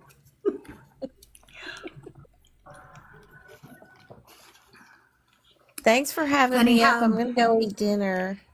All right, Jerry. I hope you have a great dinner. Thank you so much for being here. You guys, I love you so much and everything that you do. Thank you. That means so much to me. I really appreciate it. Bye, Dugald. Enjoy. Bye. Bye-bye. All right, you guys. If you are a believer of a God or gods or a higher power that you have faith in and you'd like to talk to us today about your faith, why it's good, come on up. If we don't get somebody pretty soon, what I will do is change the background and we'll see if somebody comes with a different one. They didn't, so far they haven't wanted to talk about whether Jesus is a Nephilim. What do you think about that? Do you think Jesus was a Nephilim? If a spiritual being had intercourse with a human, Isn't that how you get a Nephilim? That's a complicated question because it depends on the lens in which I'm supposed to look at it. If I'm supposed to look In at a it as a fu- Christian, In a comedic lens, do that one. to me they're just a bunch of people that Israelites didn't like personally, but they said they were the heroes of old, so to me they're demigods. I don't think I think Nephilim's just a wannabe term for demigod. They're I have all heard that before too. I think that's Well, I very mean, they equate valid. the angels to the other gods. The other gods that were Yahweh's brothers and sisters got demoted to being angels and demons. So to me, it's no different. So the Nephilim still are just the same thing. They're the children of those other gods. So they're demigods. So we're still talking about beings like Hercules and shit. They even said they're the heroes of old. They're demigods. That makes sense. I I don't just see never how else it can be understood why anything. they were even in the story, you know? Like, I never. First of They're all, literally I just don't think- randomly thrown in there. Right? It's so weird. It's almost like as if something got like, you know how you get like something sticky and then your pages stick together and you don't realize that you're missing a page or something. Like something got stuck onto the text. And then it was like, okay, yeah, that's a part of it now. Because it's just like crammed in there. It's not, it does not fit. They had to find something to hang the hat of the flood on. They had to find something to blame the need for, or to explain the need for the flood. So they went to this ridiculous thing. When I did hear this Nephilim story and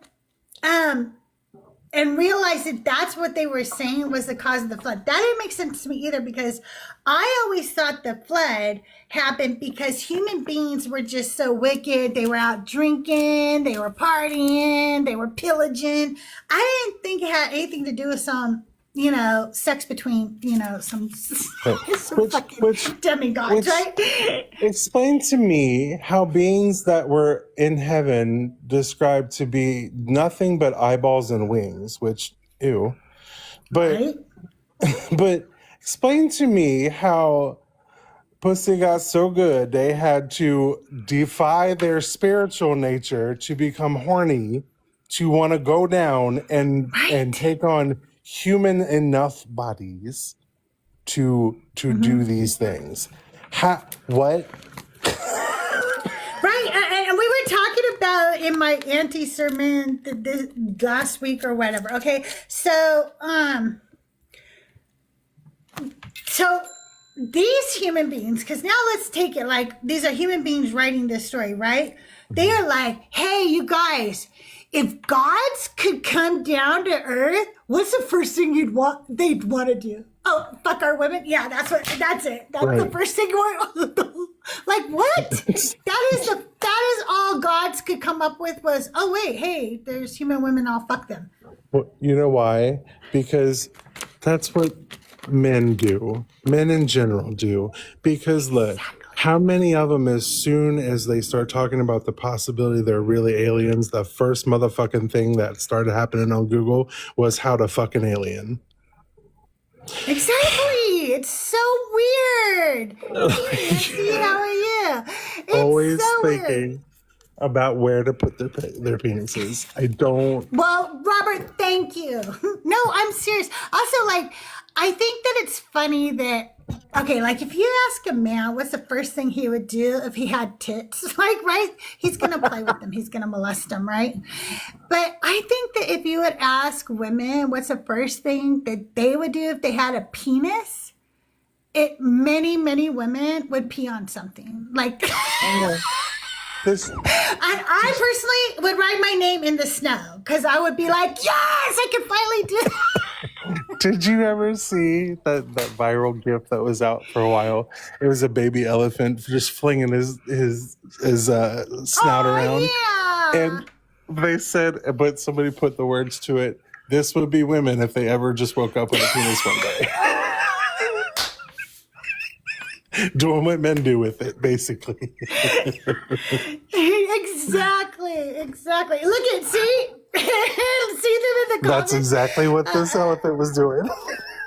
Exactly. It's true. We would do that too. We would helicopter for sure. But the minute I got to snow, and it would be in cursive, Shane, it would 100% be in cursive. He'd drink a big gulp.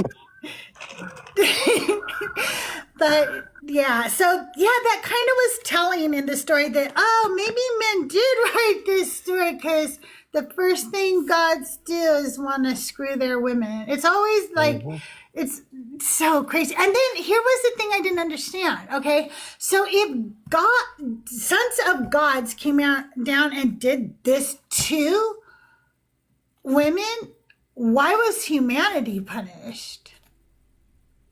Why weren't those sons of gods punished for what they did to those women?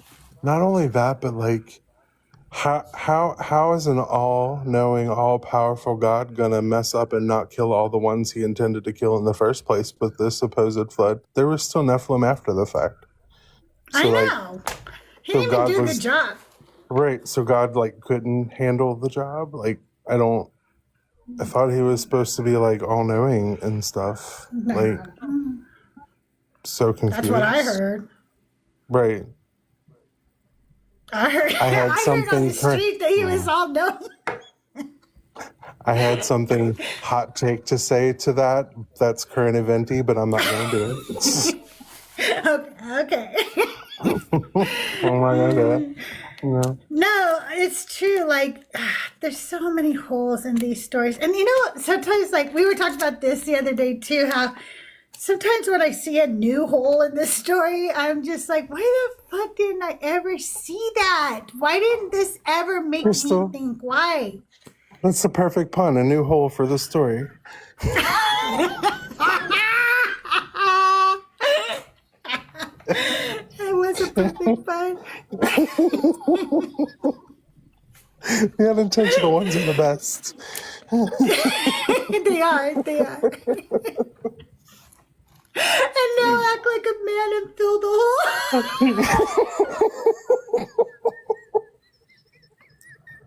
That's what apologetics is all about. It's about sticking your fucking spiritual dick and shit. He said that's why they call it the Holy Bible. Oh my God. It's true. What's even worse is Christians are spiritual rapists because they force it upon you as they fill that hole. Like, listen. Oh, for sure. We just uncovered everybody. The Bible is one big penis metaphor. That is why Mezzo always draws a dick. Now I understand. It's one big penis metaphor. It is My really Schwartz my is bigger favorite than thing. yours.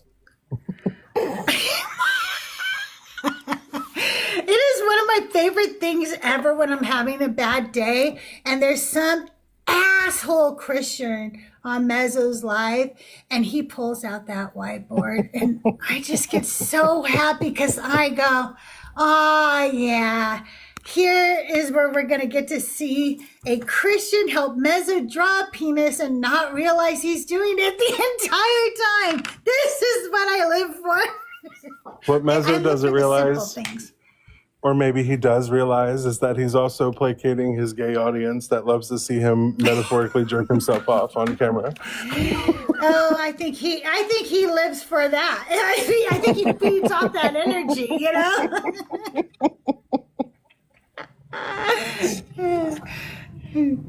Yeah, me too, Shane. Me too. I'm like, oh, hell yeah, here comes the whiteboard. I like when he has to do this, though. I like when he pulls out the whiteboard and he goes, you guys, this time is for real, okay? I need to draw, so I need to ask them a question or whatever. And I'm like, it's not going to be a dick. But then it usually still turns out to be a dick somewhere along the line. Somewhere along the lines, he'll find a way. A dick will find a way. Well, yeah, you said there's holes in the plot. He's going to fill it. Yes, he is. Like, come back to its like one big penis metaphor. It's true. All right. Well, you guys, we will be live for just one more hour. If you are a believer of the God, of a God, or gods, or whatever, a higher power, and you have faith, and you want to tell us why it's good, come on up. That is the question today. Why is faith good? If you are a non-believer, you want to come up, tell us a little anecdotal story, just, say hi or whatever. Guest box is open. Come on up. We'd love to say hi to you. And thank you so much for 45,000 likes, all the gifts, and all the shares. I really do appreciate it.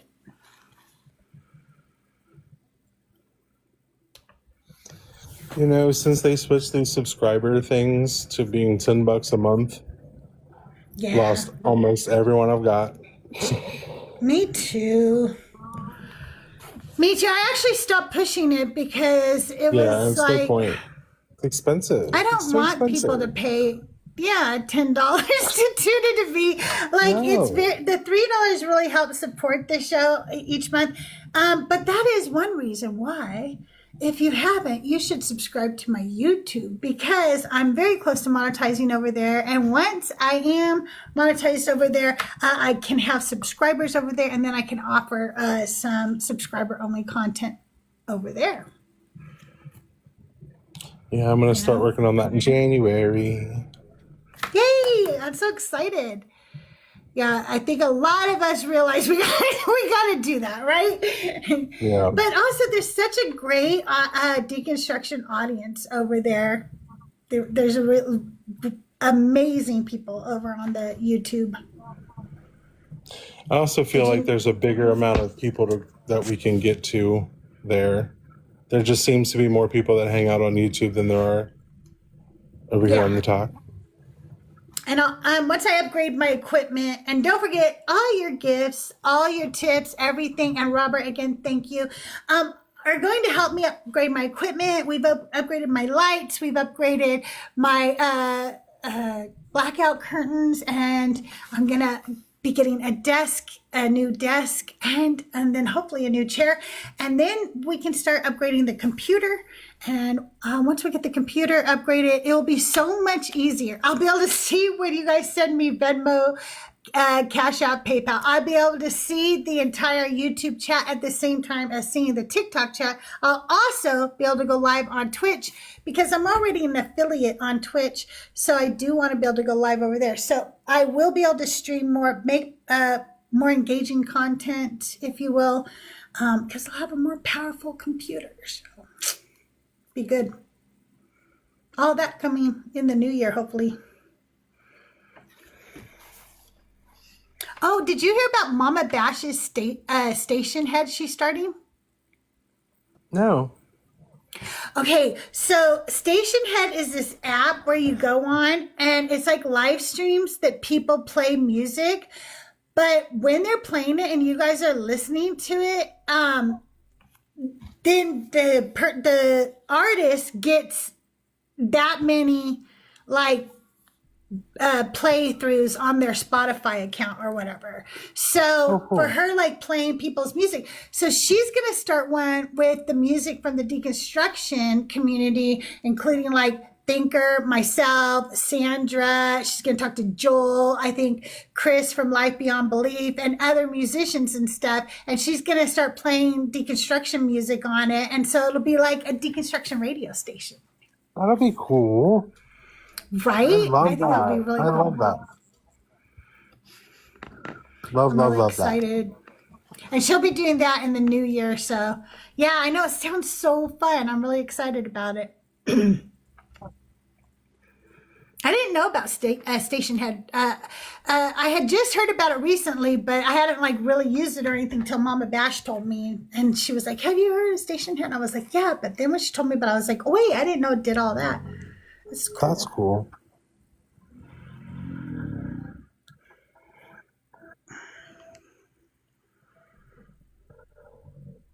My dog's trying to suck up my floorboards as usual. He's so cute. Have any of you guys heard the song Atheist in Theory by Earth to Eve? Ooh, no. That sounds good, though. I like hearing stuff like that. Thinker dropped her second album. I thought it was her first album. So I went and I was like, oh my God, this album is amazing. And then I was telling her, she goes, that's my old album. I'm like, wait, what? And she goes, I have a whole other album. So I found the other album and it is amazing too. Like her music is so, so good. Hey, Rabbi Hannah, if you want to come up, guest box is open. Hey, Cedar, how are you today? Welcome in. Guest box is open. We're just chatting right now. And if you are a believer of any faith and you want to come up and talk about faith, you can.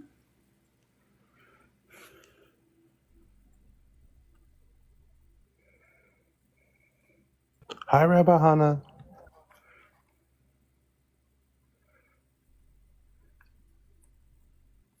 I love the Fibonacci Flex. It's such a great username. I love that username. I think I was fooled by the Fibonacci bullshit when I was a Christian. I think I kind of believed that.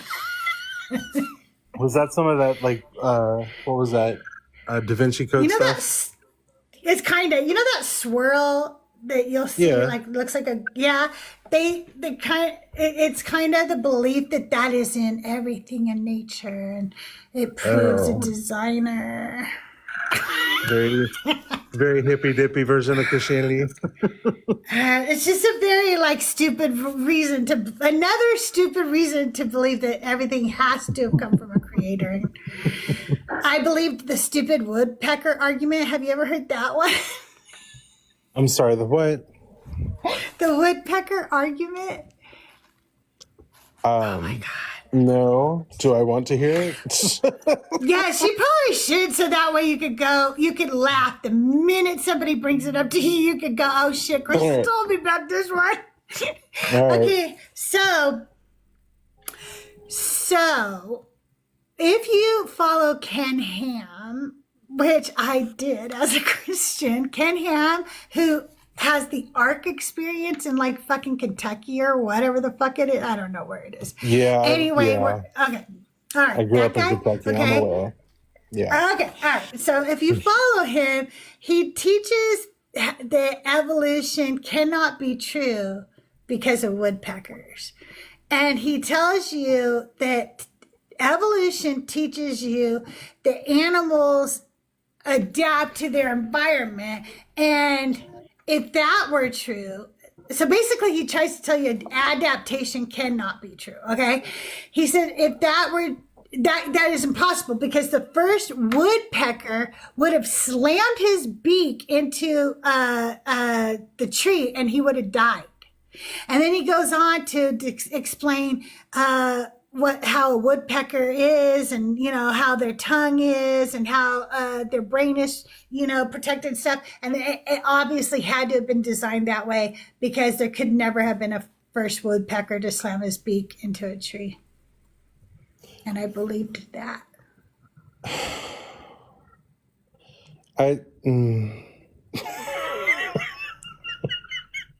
So much that, there's a lot to unpack Public there. school, okay? So did I. All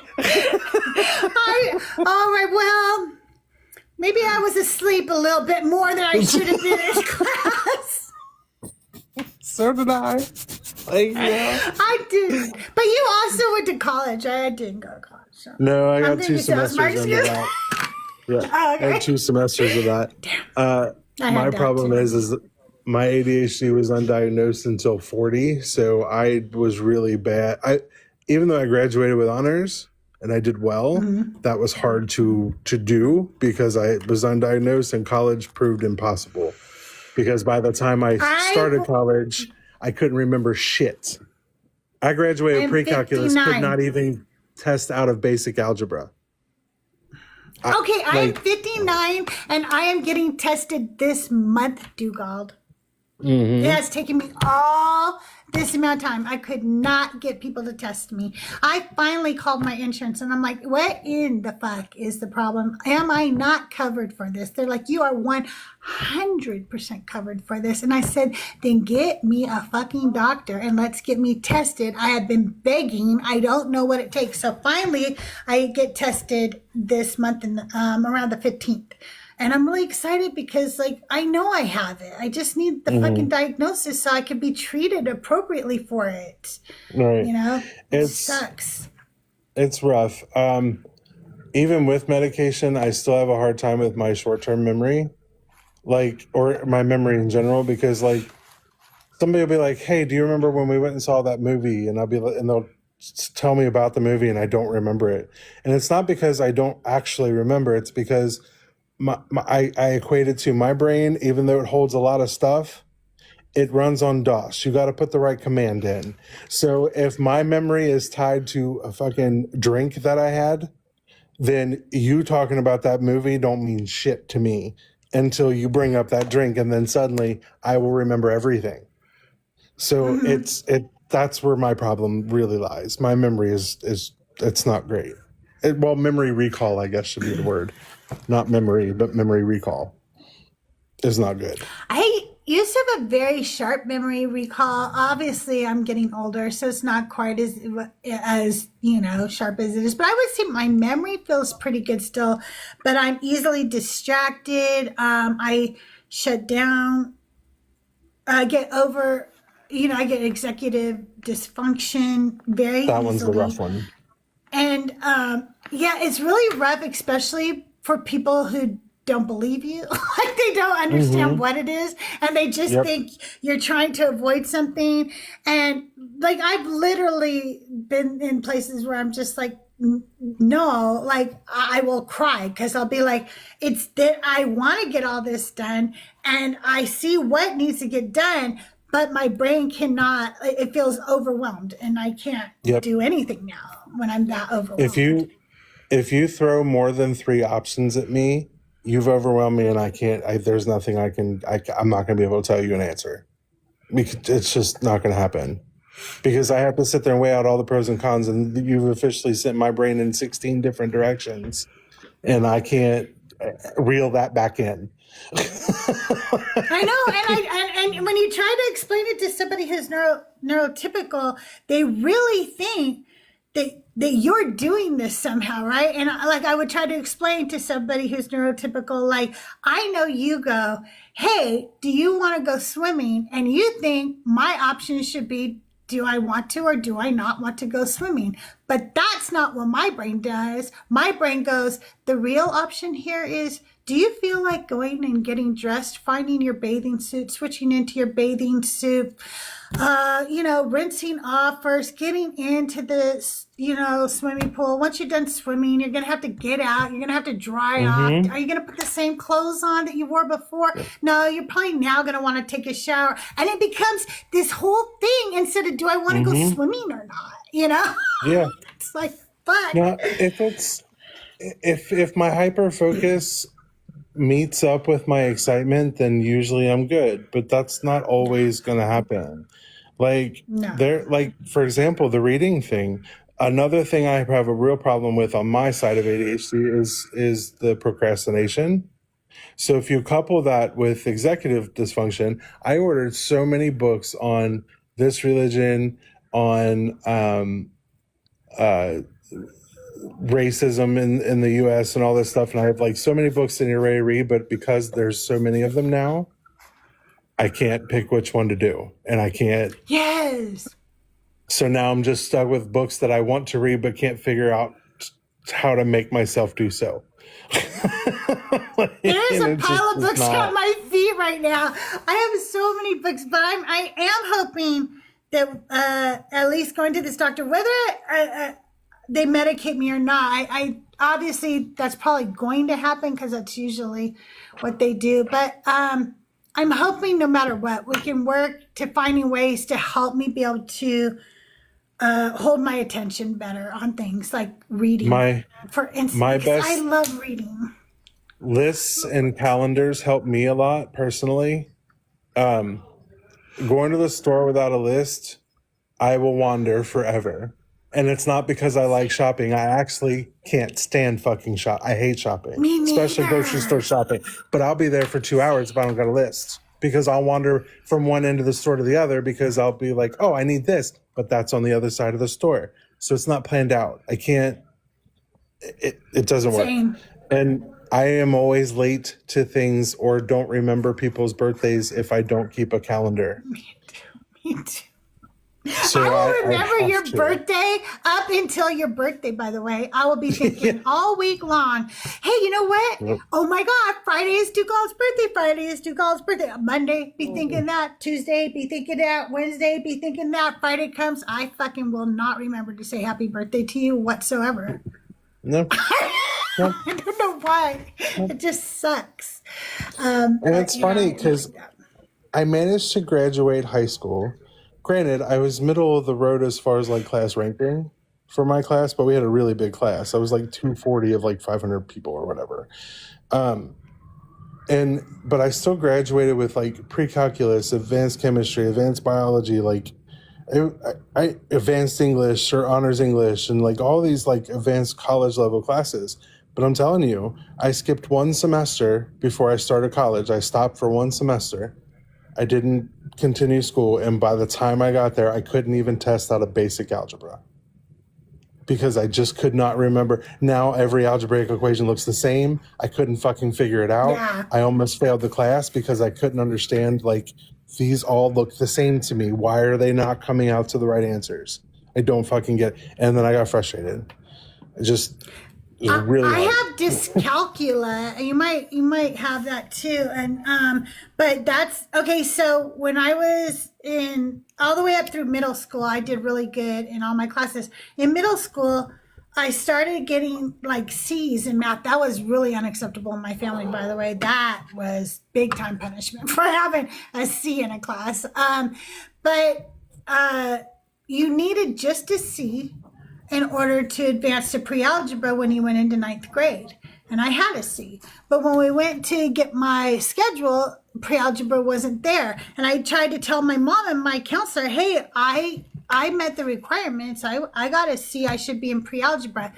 I had parents who felt that if an adult said something, it is always right and children should never question. So I couldn't possibly be right that I was supposed to be in pre-algebra. So like they didn't fight for me. They didn't say like, why is she in this? They were like, you're just wrong. Like that has to be what it is. So I got stuck in practical math. And when I tried to talk to my counselor about it, they were like, it doesn't matter because next year you're all going to be in algebra 1 anyway. And pre-algebra, you don't need pre-algebra to be in algebra. And I was like, oh, okay. So algebra starts. And the teacher would say things like, so last year you guys learned, and I would be like, no, I didn't. No, I did not learn that because I didn't get pre-algebra. And it continued so much that I failed algebra. And now that I'm older, I'm like, okay, I get basic algebra. You use it every fucking day, right? But I feel like that whole system failed me as somebody who had undiagnosed ADHD, as somebody who has dyscalculia, and then on top of it, like nobody listening to me that I needed that pre-algebra or I would never understand algebra, you know? It failed me. So I ended up doing practical math. Do you know what practical math? My entire time in high school, adding, subtracting, multiplying, and dividing. That is all we did for my entire high school. That's crazy. It sucked. Well, I always had, I don't know what it is, but like, I don't know if this is ADHD or something else, but like, I have a hard time doing math in my head.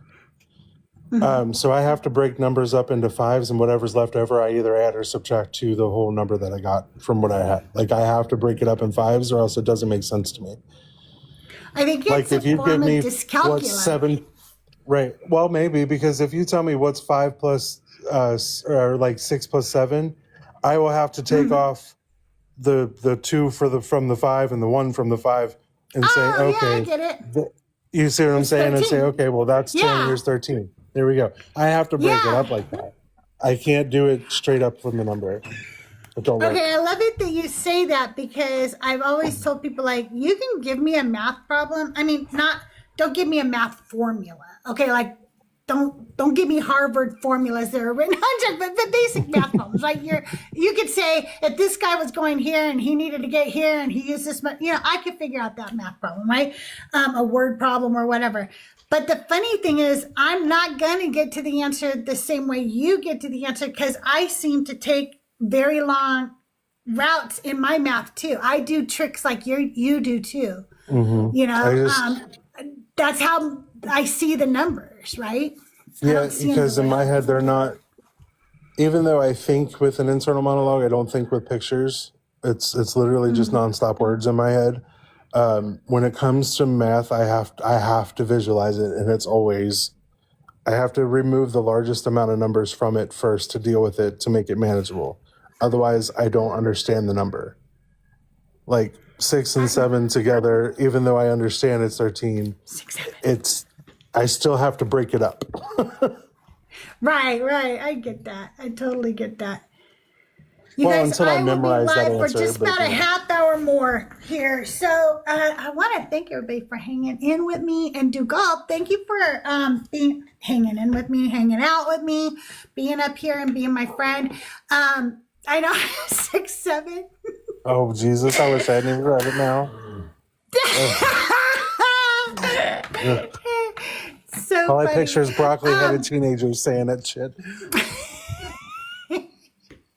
My husband said one day, what's this 677? I said, it is the dumbest meme that has ever happened to the world. It's literally nothing. And the fact that we ask about it makes those kids go crazy. That's all it is, And I don't even ask about it. I just think it's dumb. It's true. Well, today we got to learn about the women on Noah's Ark. We got to learn that that the only woman on there that rabbinic teachings ever tries to name is Noah's wife, and they tried to say she's Nama, but we also had already learned from our previous little anti-sermon is that it never says that about Nama in the Bible. It never says that at all. It just doesn't say that at all. So, but what we did learn was that in the Ethiopian Bible, the women on the ark get names. And I think that's kind of cool. That is cool. What names do they get? Do you know? Okay, I'll try. They're really hard to say. Let me see if I can say them. Oh, wait. Let me ask this. Are they more Middle Eastern names that they got, or are they names from that dialect? Okay. Ge'ez was the language at the time. So let me see. Okay. They also each have like a really mean, okay, so Noah's wife was Amzara. And then Shem's wife was Sedek Etelebab. And then Ham's wife's name was Nael Tamauk. And then Japheth's wife's name was Adotanizes.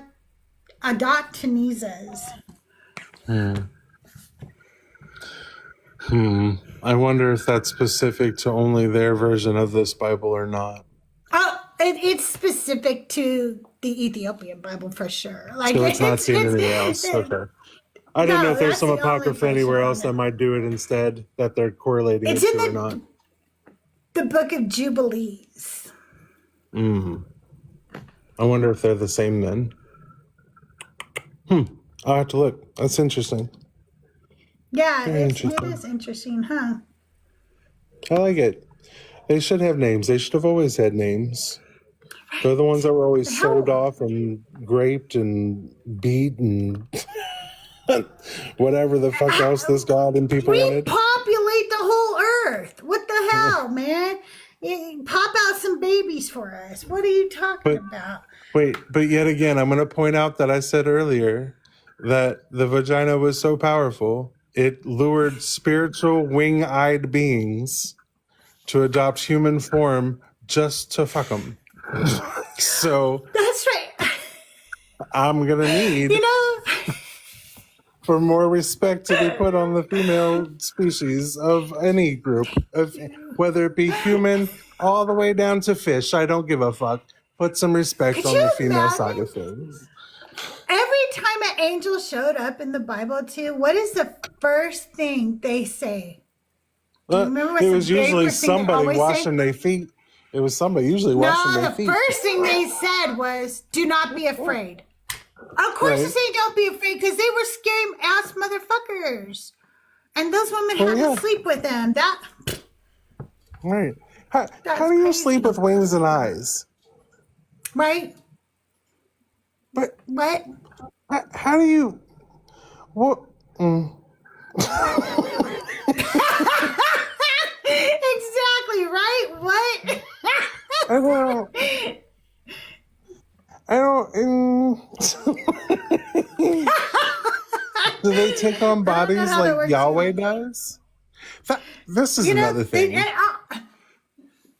go ahead. Any clarity? Any clarity? Why do Christians forget that Yahweh came down with his own body multiple times before Jesus? I don't know, because isn't there one scripture somewhere that says something like nobody has seen God, and they go, see, nobody has seen God, and then you go, what about the 47 other times where it says somebody saw God? Well, they did it. What? What are you Right. talking And about? if Jesus is God, how was he not? You're saying he wasn't seen? So, like, It doesn't make sense. it doesn't.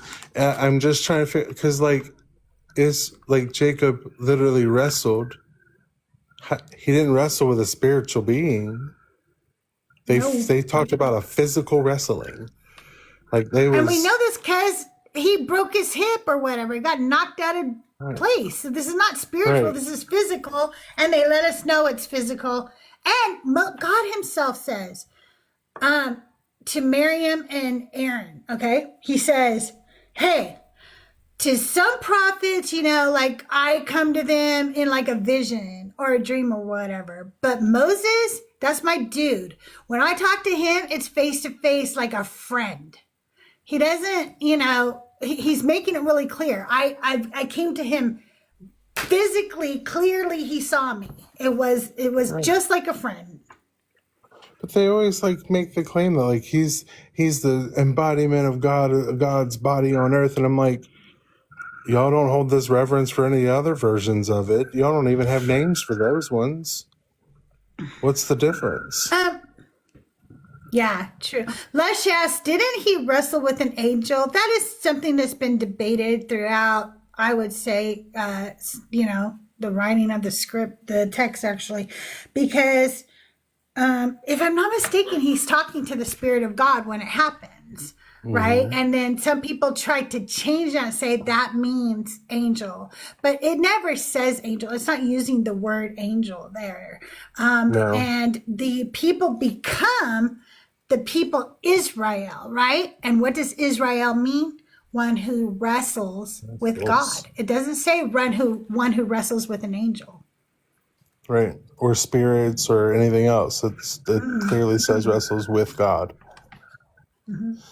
He is El. And Israel. And I'm going to keep saying it. Even God came down for the nookie, because how many times did people wash his feet too? And we all know what wash true. his feet means. We do. It does not mean he actually washed his feet. Jesus washed a lot of feet. He did. Jesus was a hoe. Like that. I'm just saying. Jesus was a hoe. Jesus was a Nephilim hoe. He washed all the feet, remember? He washed them all. Every damn one of them. He said, Caught hey, with you a got naked feet? boy too. Yep. He said, hey, you got feet? Come here, let me wash them. And then Peter says, if you're going to wash my feet, wash all of me. And Jesus is like, you already took a bath. I just want your feet, baby. Get over here. At least that's the way I saw it when I read this story. Let's see. If I remember right, in the Old Testament, almost every one of his favored or one of his favored's wives had washed God's feet personally. Wow. That's crazy. If I remember right, David may not have. I'm not sure on David, but I'm pretty sure I remember Moses washing his feet. I'm pretty sure I remember Jacob washing the feet. I'm pretty sure I remember lots of feet washing of God To himself. look that up. I don't know. I never thought about that.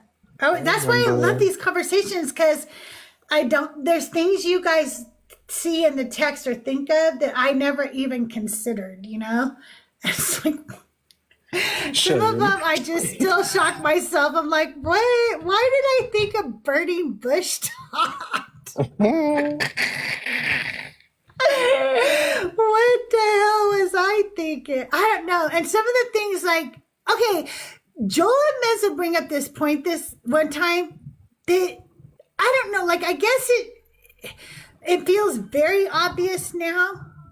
And I guess I can understand why it wasn't as obvious when I was a Christian, but I get it just kind of makes me mad that it wasn't more obvious.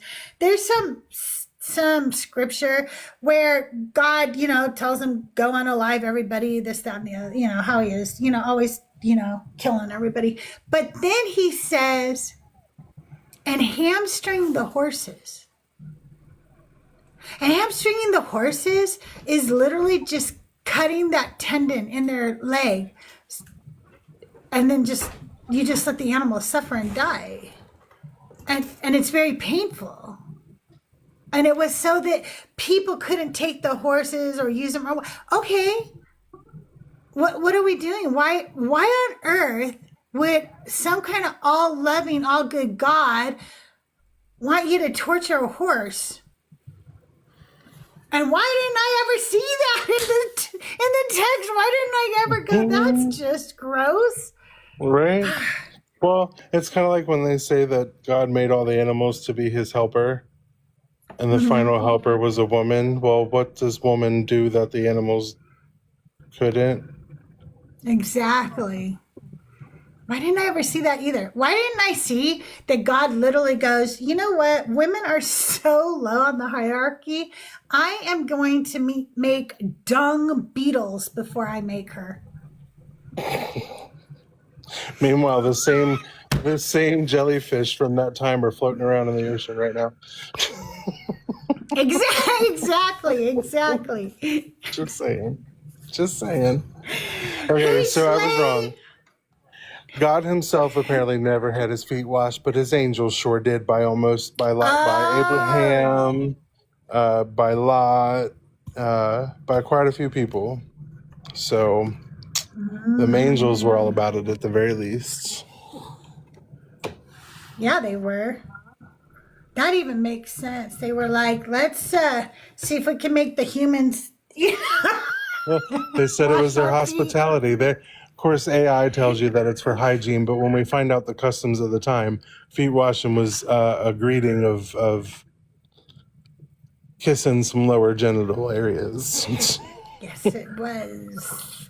Feet did not mean feet. That's why it says she went and uncovered her feet. She didn't uncover her feet before she had sex with her husband. What would her feet have to do with it? People, think about that for a minute. There's something else she uncovered for her husband. It wasn't her feet.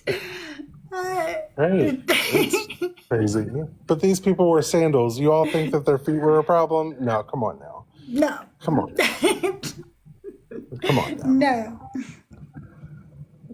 Well, you guys, we're going to stay here for 14 more minutes. If you want to come up, say hi, talk, do anything, you can. I will be live again tomorrow at 10 a.m. now. I'm going to start going live at 10 and eventually 9. I am still on baby watch. My daughter-in-law is pregnant. She is not due until the 1st of January. She just has had so many contractions. And they've had to, give her magnesium at one point to stop the contractions and stuff. So she's home now. She's a doctor, and that's one of the things that I found out is that people in the medical industry tend to not bring babies to full term because they're just always on their feet and running around and stuff. So I'm glad they have her at home. She is resting more now. And so the little guy is staying in there longer, which is what we want, because the longer that he is in that tummy, the less time he will have to spend in the NICU, if he is born early. So we want him to stay in there if he can. But at any moment's notice, I might have to leave and fly out there, and I'll be gone for a week or two to visit with them. And then I will be back this January for regular shows, Monday through Friday. We're going to try to start at 9 a.m. Pacific time eventually, but I'm easing into that, okay? I'm easing into that. I do have an album coming out on Spotify after the new year. It's called Ex Parte. I have one more song I'm writing for the album. If you haven't had a chance, go check out Thinker on Spotify right now if you want some good destruction music. Okay, it's deconstruction music. She has 2 albums out right now, and they're both amazing. Go check her out on Spotify. And I think she's available on Apple Music and anywhere you get your music, really. I just use Spotify. Mama Bash is coming out with a new show in the new year, and that will be on Station Head. If you don't have Station Head, you're going to want to go download that app. And then when she goes live over there, and she's going to show you a bunch of music from people in the deconstruction community, people like Thinker, like myself, hopefully Joel, Chris from Life Beyond Belief, and others. Every time she plays their song, they will get credit for it over on their Spotify, and that helps build their following as well and helps them. So it'll be really fun. We'll get to hang out and basically, think of it as a live MTV show or VH1 show or a live radio show, but you get to participate in it. So it's going to be fun. And and the secular perspective. I will be Joyful's co-host, or at least I'm co-hosting with somebody, or maybe I'm the host. I don't remember. But I'm going to be on the secular perspective on January 29th. If you aren't following Joyful Apostate's new account, it is the secular perspective. Well, come on up, JJ, and let us know how it helps. I'll invite you up if you want to come up and tell Dugald and myself how faith helps you. And I saw somebody say something earlier about M's voice, and I didn't get to respond, but they said something like M's, should do audiobooks, and I agree. I love M's voice. M's is amazing. And if I ever have reasons to invite him up on the panel, he'll tell you, I am the first bat signal that will go out to M's because I want to hear him talk whenever I can.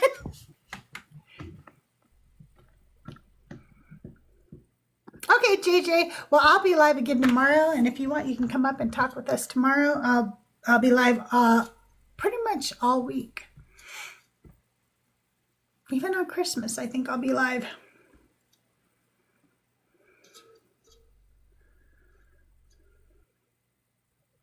And you guys, as we wind down the show here, I think I have just enough battery life to play you. I'm going to try. We're going to try and play Abelina Ballerina one more time before we go, and then I'm going to go ahead and close out the show. You guys, thank you so much for being here. Hopefully this will last for this whole song. Abelina Ballerina.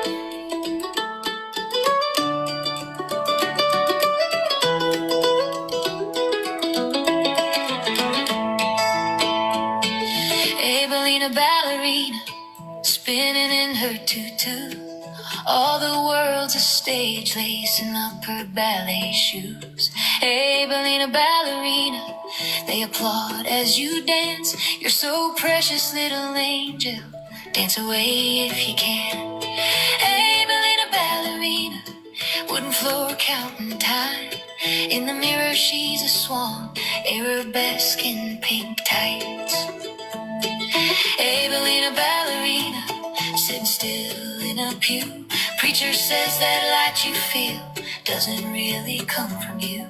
They tell her every step is borrowed, her plea heaven sent. And for every bow she's taken, she's got something to repent. Hey, ballerina, ballerina, stand still, don't twirl. It's your fault if they're not holy, so be a good little girl. Hey, ballerina, ballerina, preacher says, let us pray. Closes the door so no one hears. Calls it a special game. He says this is guidance, says she's holy, full of grace. Claims God needs her silence, blessed are those that obey. Hey, ballerina, ballerina, the light has left her eyes. She no longer hears the music, and her steps are out of time. Hey, ballerina, ballerina, remember how you twirled, who's to blame if they're not holy? You're still just a little girl.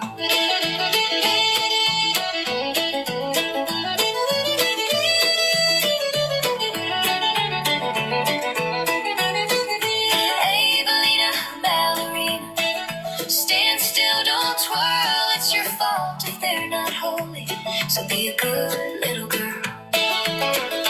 Hey, ballerina, ballerina, those aren't butterflies you feel.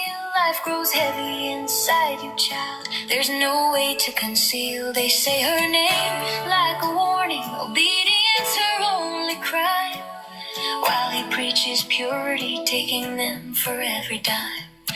Hey, ballerina, ballerina, learns what judgment cost, learns who gets forgiven and who pays the loss. Hey, ballerina, ballerina, learns to mother through the ache, learns that love can still be sacred even after what they take. She devours her education and her eyes begin to shine. Music pours out from within her and her steps fall back in time. She reads the words they cherry-picked, preaches truth they try to hide. She interrogates the God, she uncovers every lie. She shows why nothing ever changes, who the system benefits. Men of God who feed on power, abuse, shame, and the grift. Hey, ballerina, ballerina, show me how you twirl, spinning in the sunlight, dancing with your little girl. Hey, ballerina, ballerina, dancing center stage again.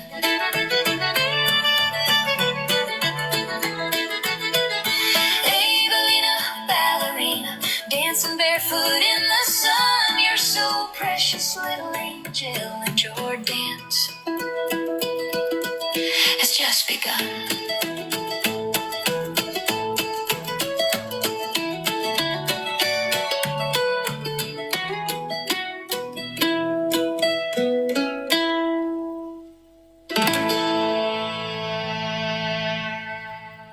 You guys, thank you so much for being here. Dougal, thank you as always. I will be back tomorrow, and I hope you guys have a wonderful day. I'll see you around the mean streets of TikTok and YouTube. Bye, everybody. Love you. Bye. Love you.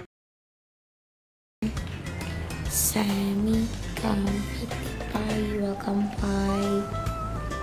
Stella, welcome, Stella.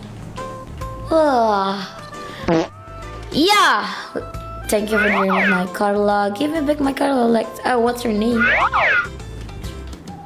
Oi, what is your name?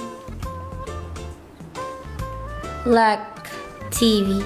I'll say TV. Hey, what is your name?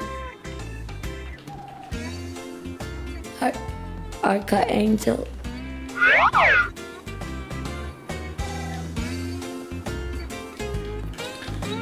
Rolling back, going back, going back.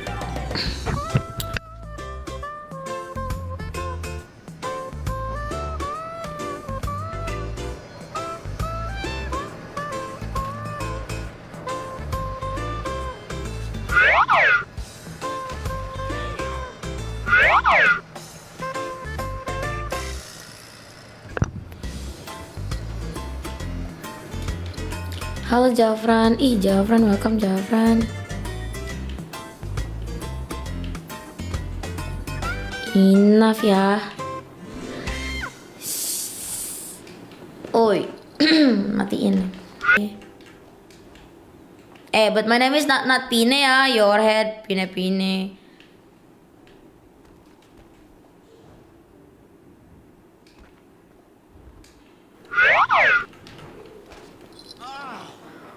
Who know my name ya? Oh, Alden know my name, and then Sam.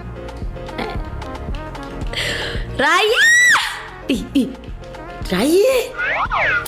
Oh, it's secret. This you ya? Hi Rex! Then, was it? No, I tell you. Miss Nick, okay, I tell you after stream, okay? But it's secret lah, No ya.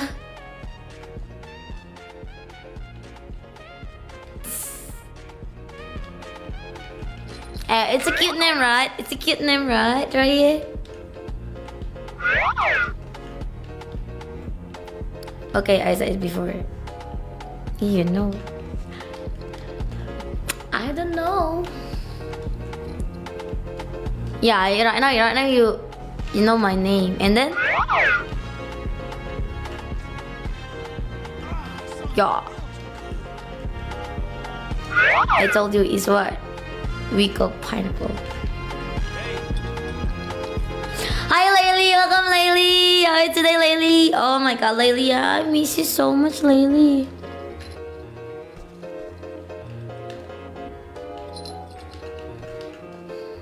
Yeah, so you can call me pineapple lah, because you know my name, right? Ya, nggak kaget gue.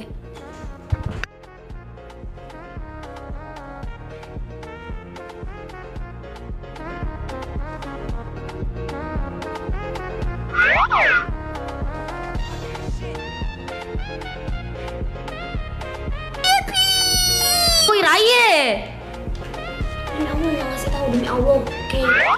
Nggak ngasih tahu gua. Terus sama lu diain. kagak lah. Iya bagus. Rai, it's not real my name ya. I got excited, sorry, I saw Ana. Ya, tahu Ana sama Ana. Ana wanna dance Rai. Black and white. Kasih paham bos. Kasih paham bos. Mr. Raya, Mr. Nick, apa nih? You know the trend kasih paham bos? Ana say if Ana got Leon right now for me, Ana will dance kasih paham bos. Nah. Bagi dua, Yoren bagi dua, anjir 50, 25, 25. Ayo Haking, welcome Jackson, welcome Lina, welcome that guy. Thank you Brian, it's Ana ya. Ana go, Ana, Mr. Nick lah. Hi Mr. Brian. Guys. Kasih paham bos. It's a funny trend lah.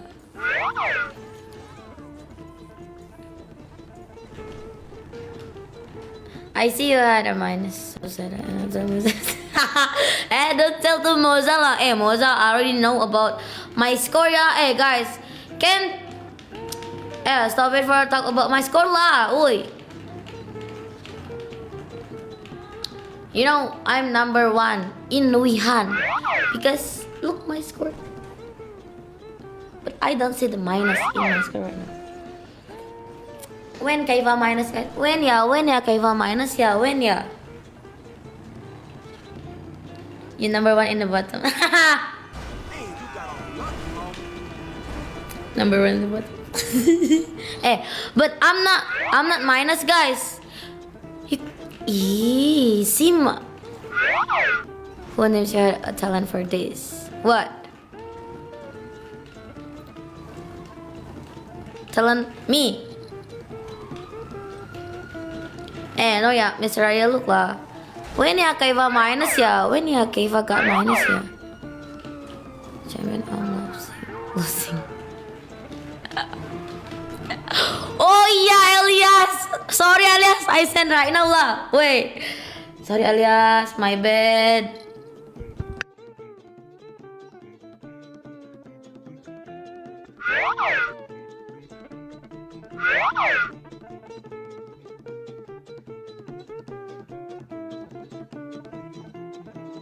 Yes!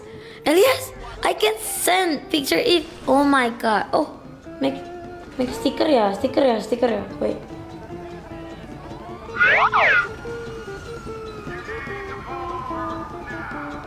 Kasih paham bos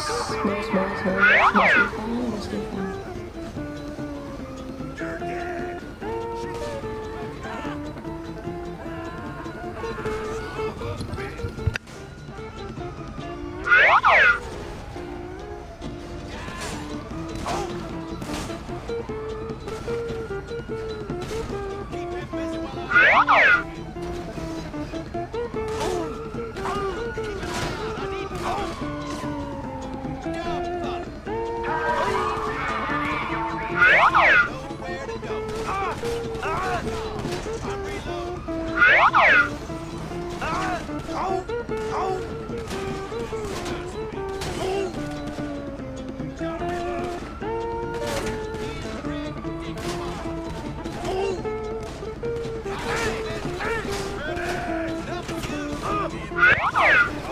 Okay, first, smile if you're gonna cosplay this week, not.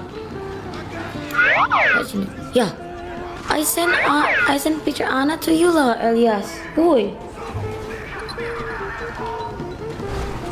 Lah.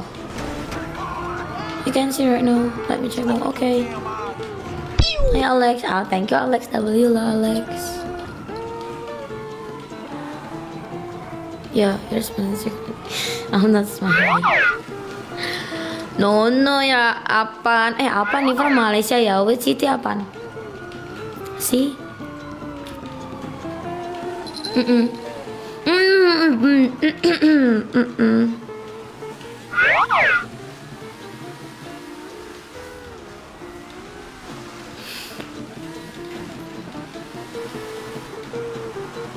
Hi, pretty sis. Hi, Alex, my brother.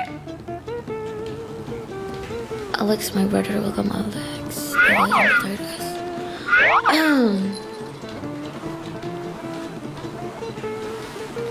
Hi, Nicola Saputra. Ella Sofova. Hi, Mr. Ryan. I think Mr. Ryan not come back lah, guys. And I hope I gotta win lah. Mr. Ryan, one win again ya. Please, last win deh, last win. Mr. Ryan, last win ya. Okay, nice. Yo, pretty right? So cute. My sister is so cute. Who's he cosplaying to? In this week, Ellie. Last win for the week. Hi, your head ya. No ya. No, I mean like custom. Oh, I think it's the first time cosplay Annabelle in Wuhan, yeah. Because Bossman, yeah,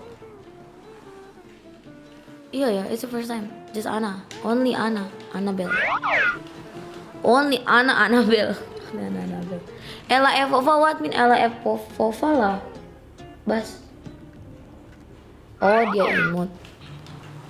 Yeah, it's so cute. Oh, Fova means cute, Elias.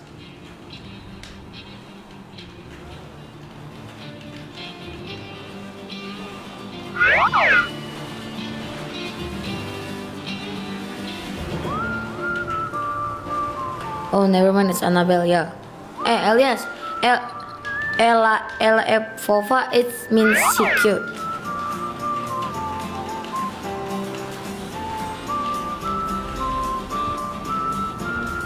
Yeah, I know.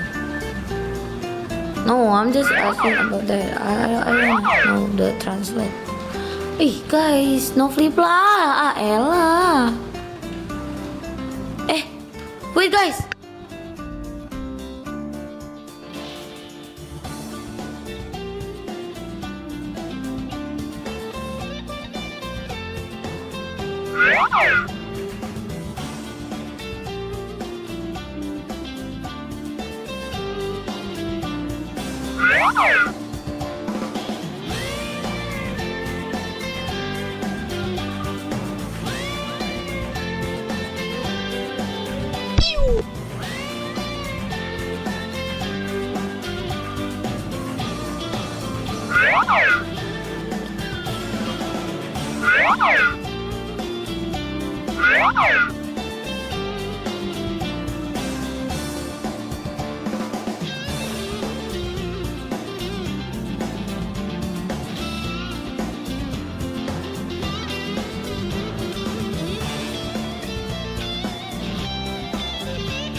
Wait, guys, I'm just. Fufu is from masculine. Oh. I see.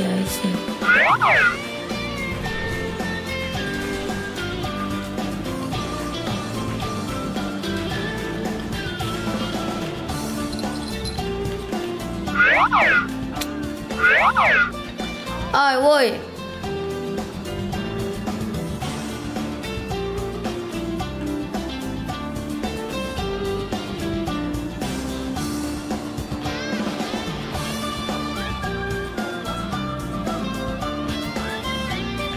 Let's go, lot.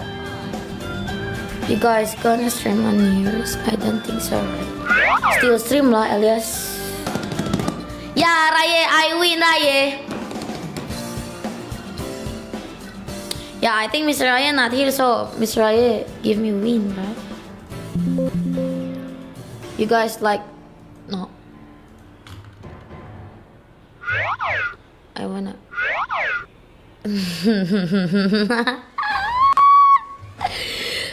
Mr. Raya, don't do that my way. So tomorrow, not win.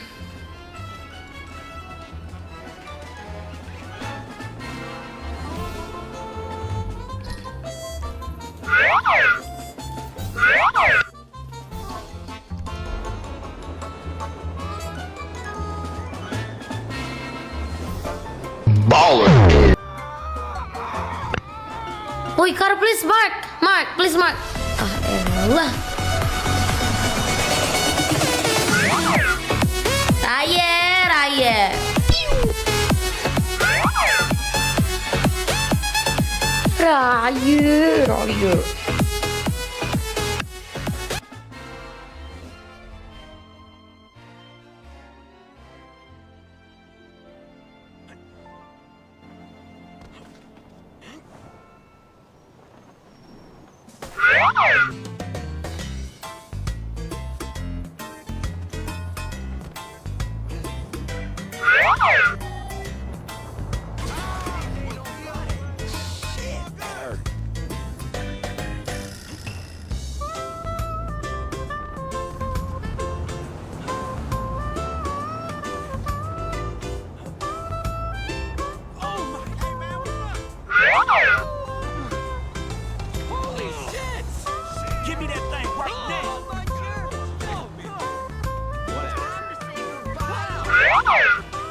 Alright, give me karma, please.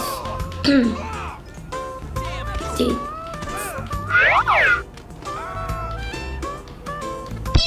Thank you.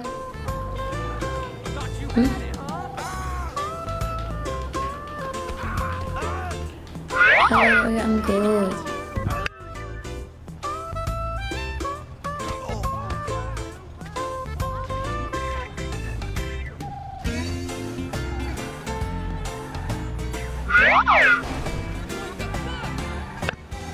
I'm good. I'm good. Yeah, no.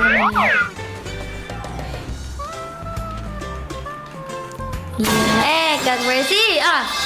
Don't forget my camera. Hey, guys, I can't focus, guys.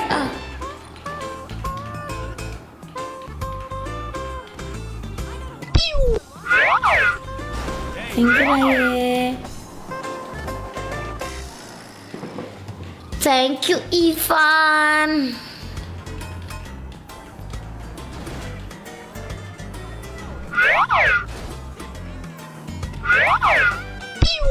Bishop, welcome Bishop. Where are you from, Bishop? Wah.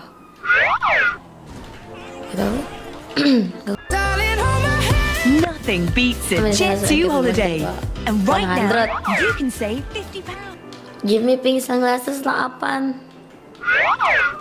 Baller. Thank you, Bisa.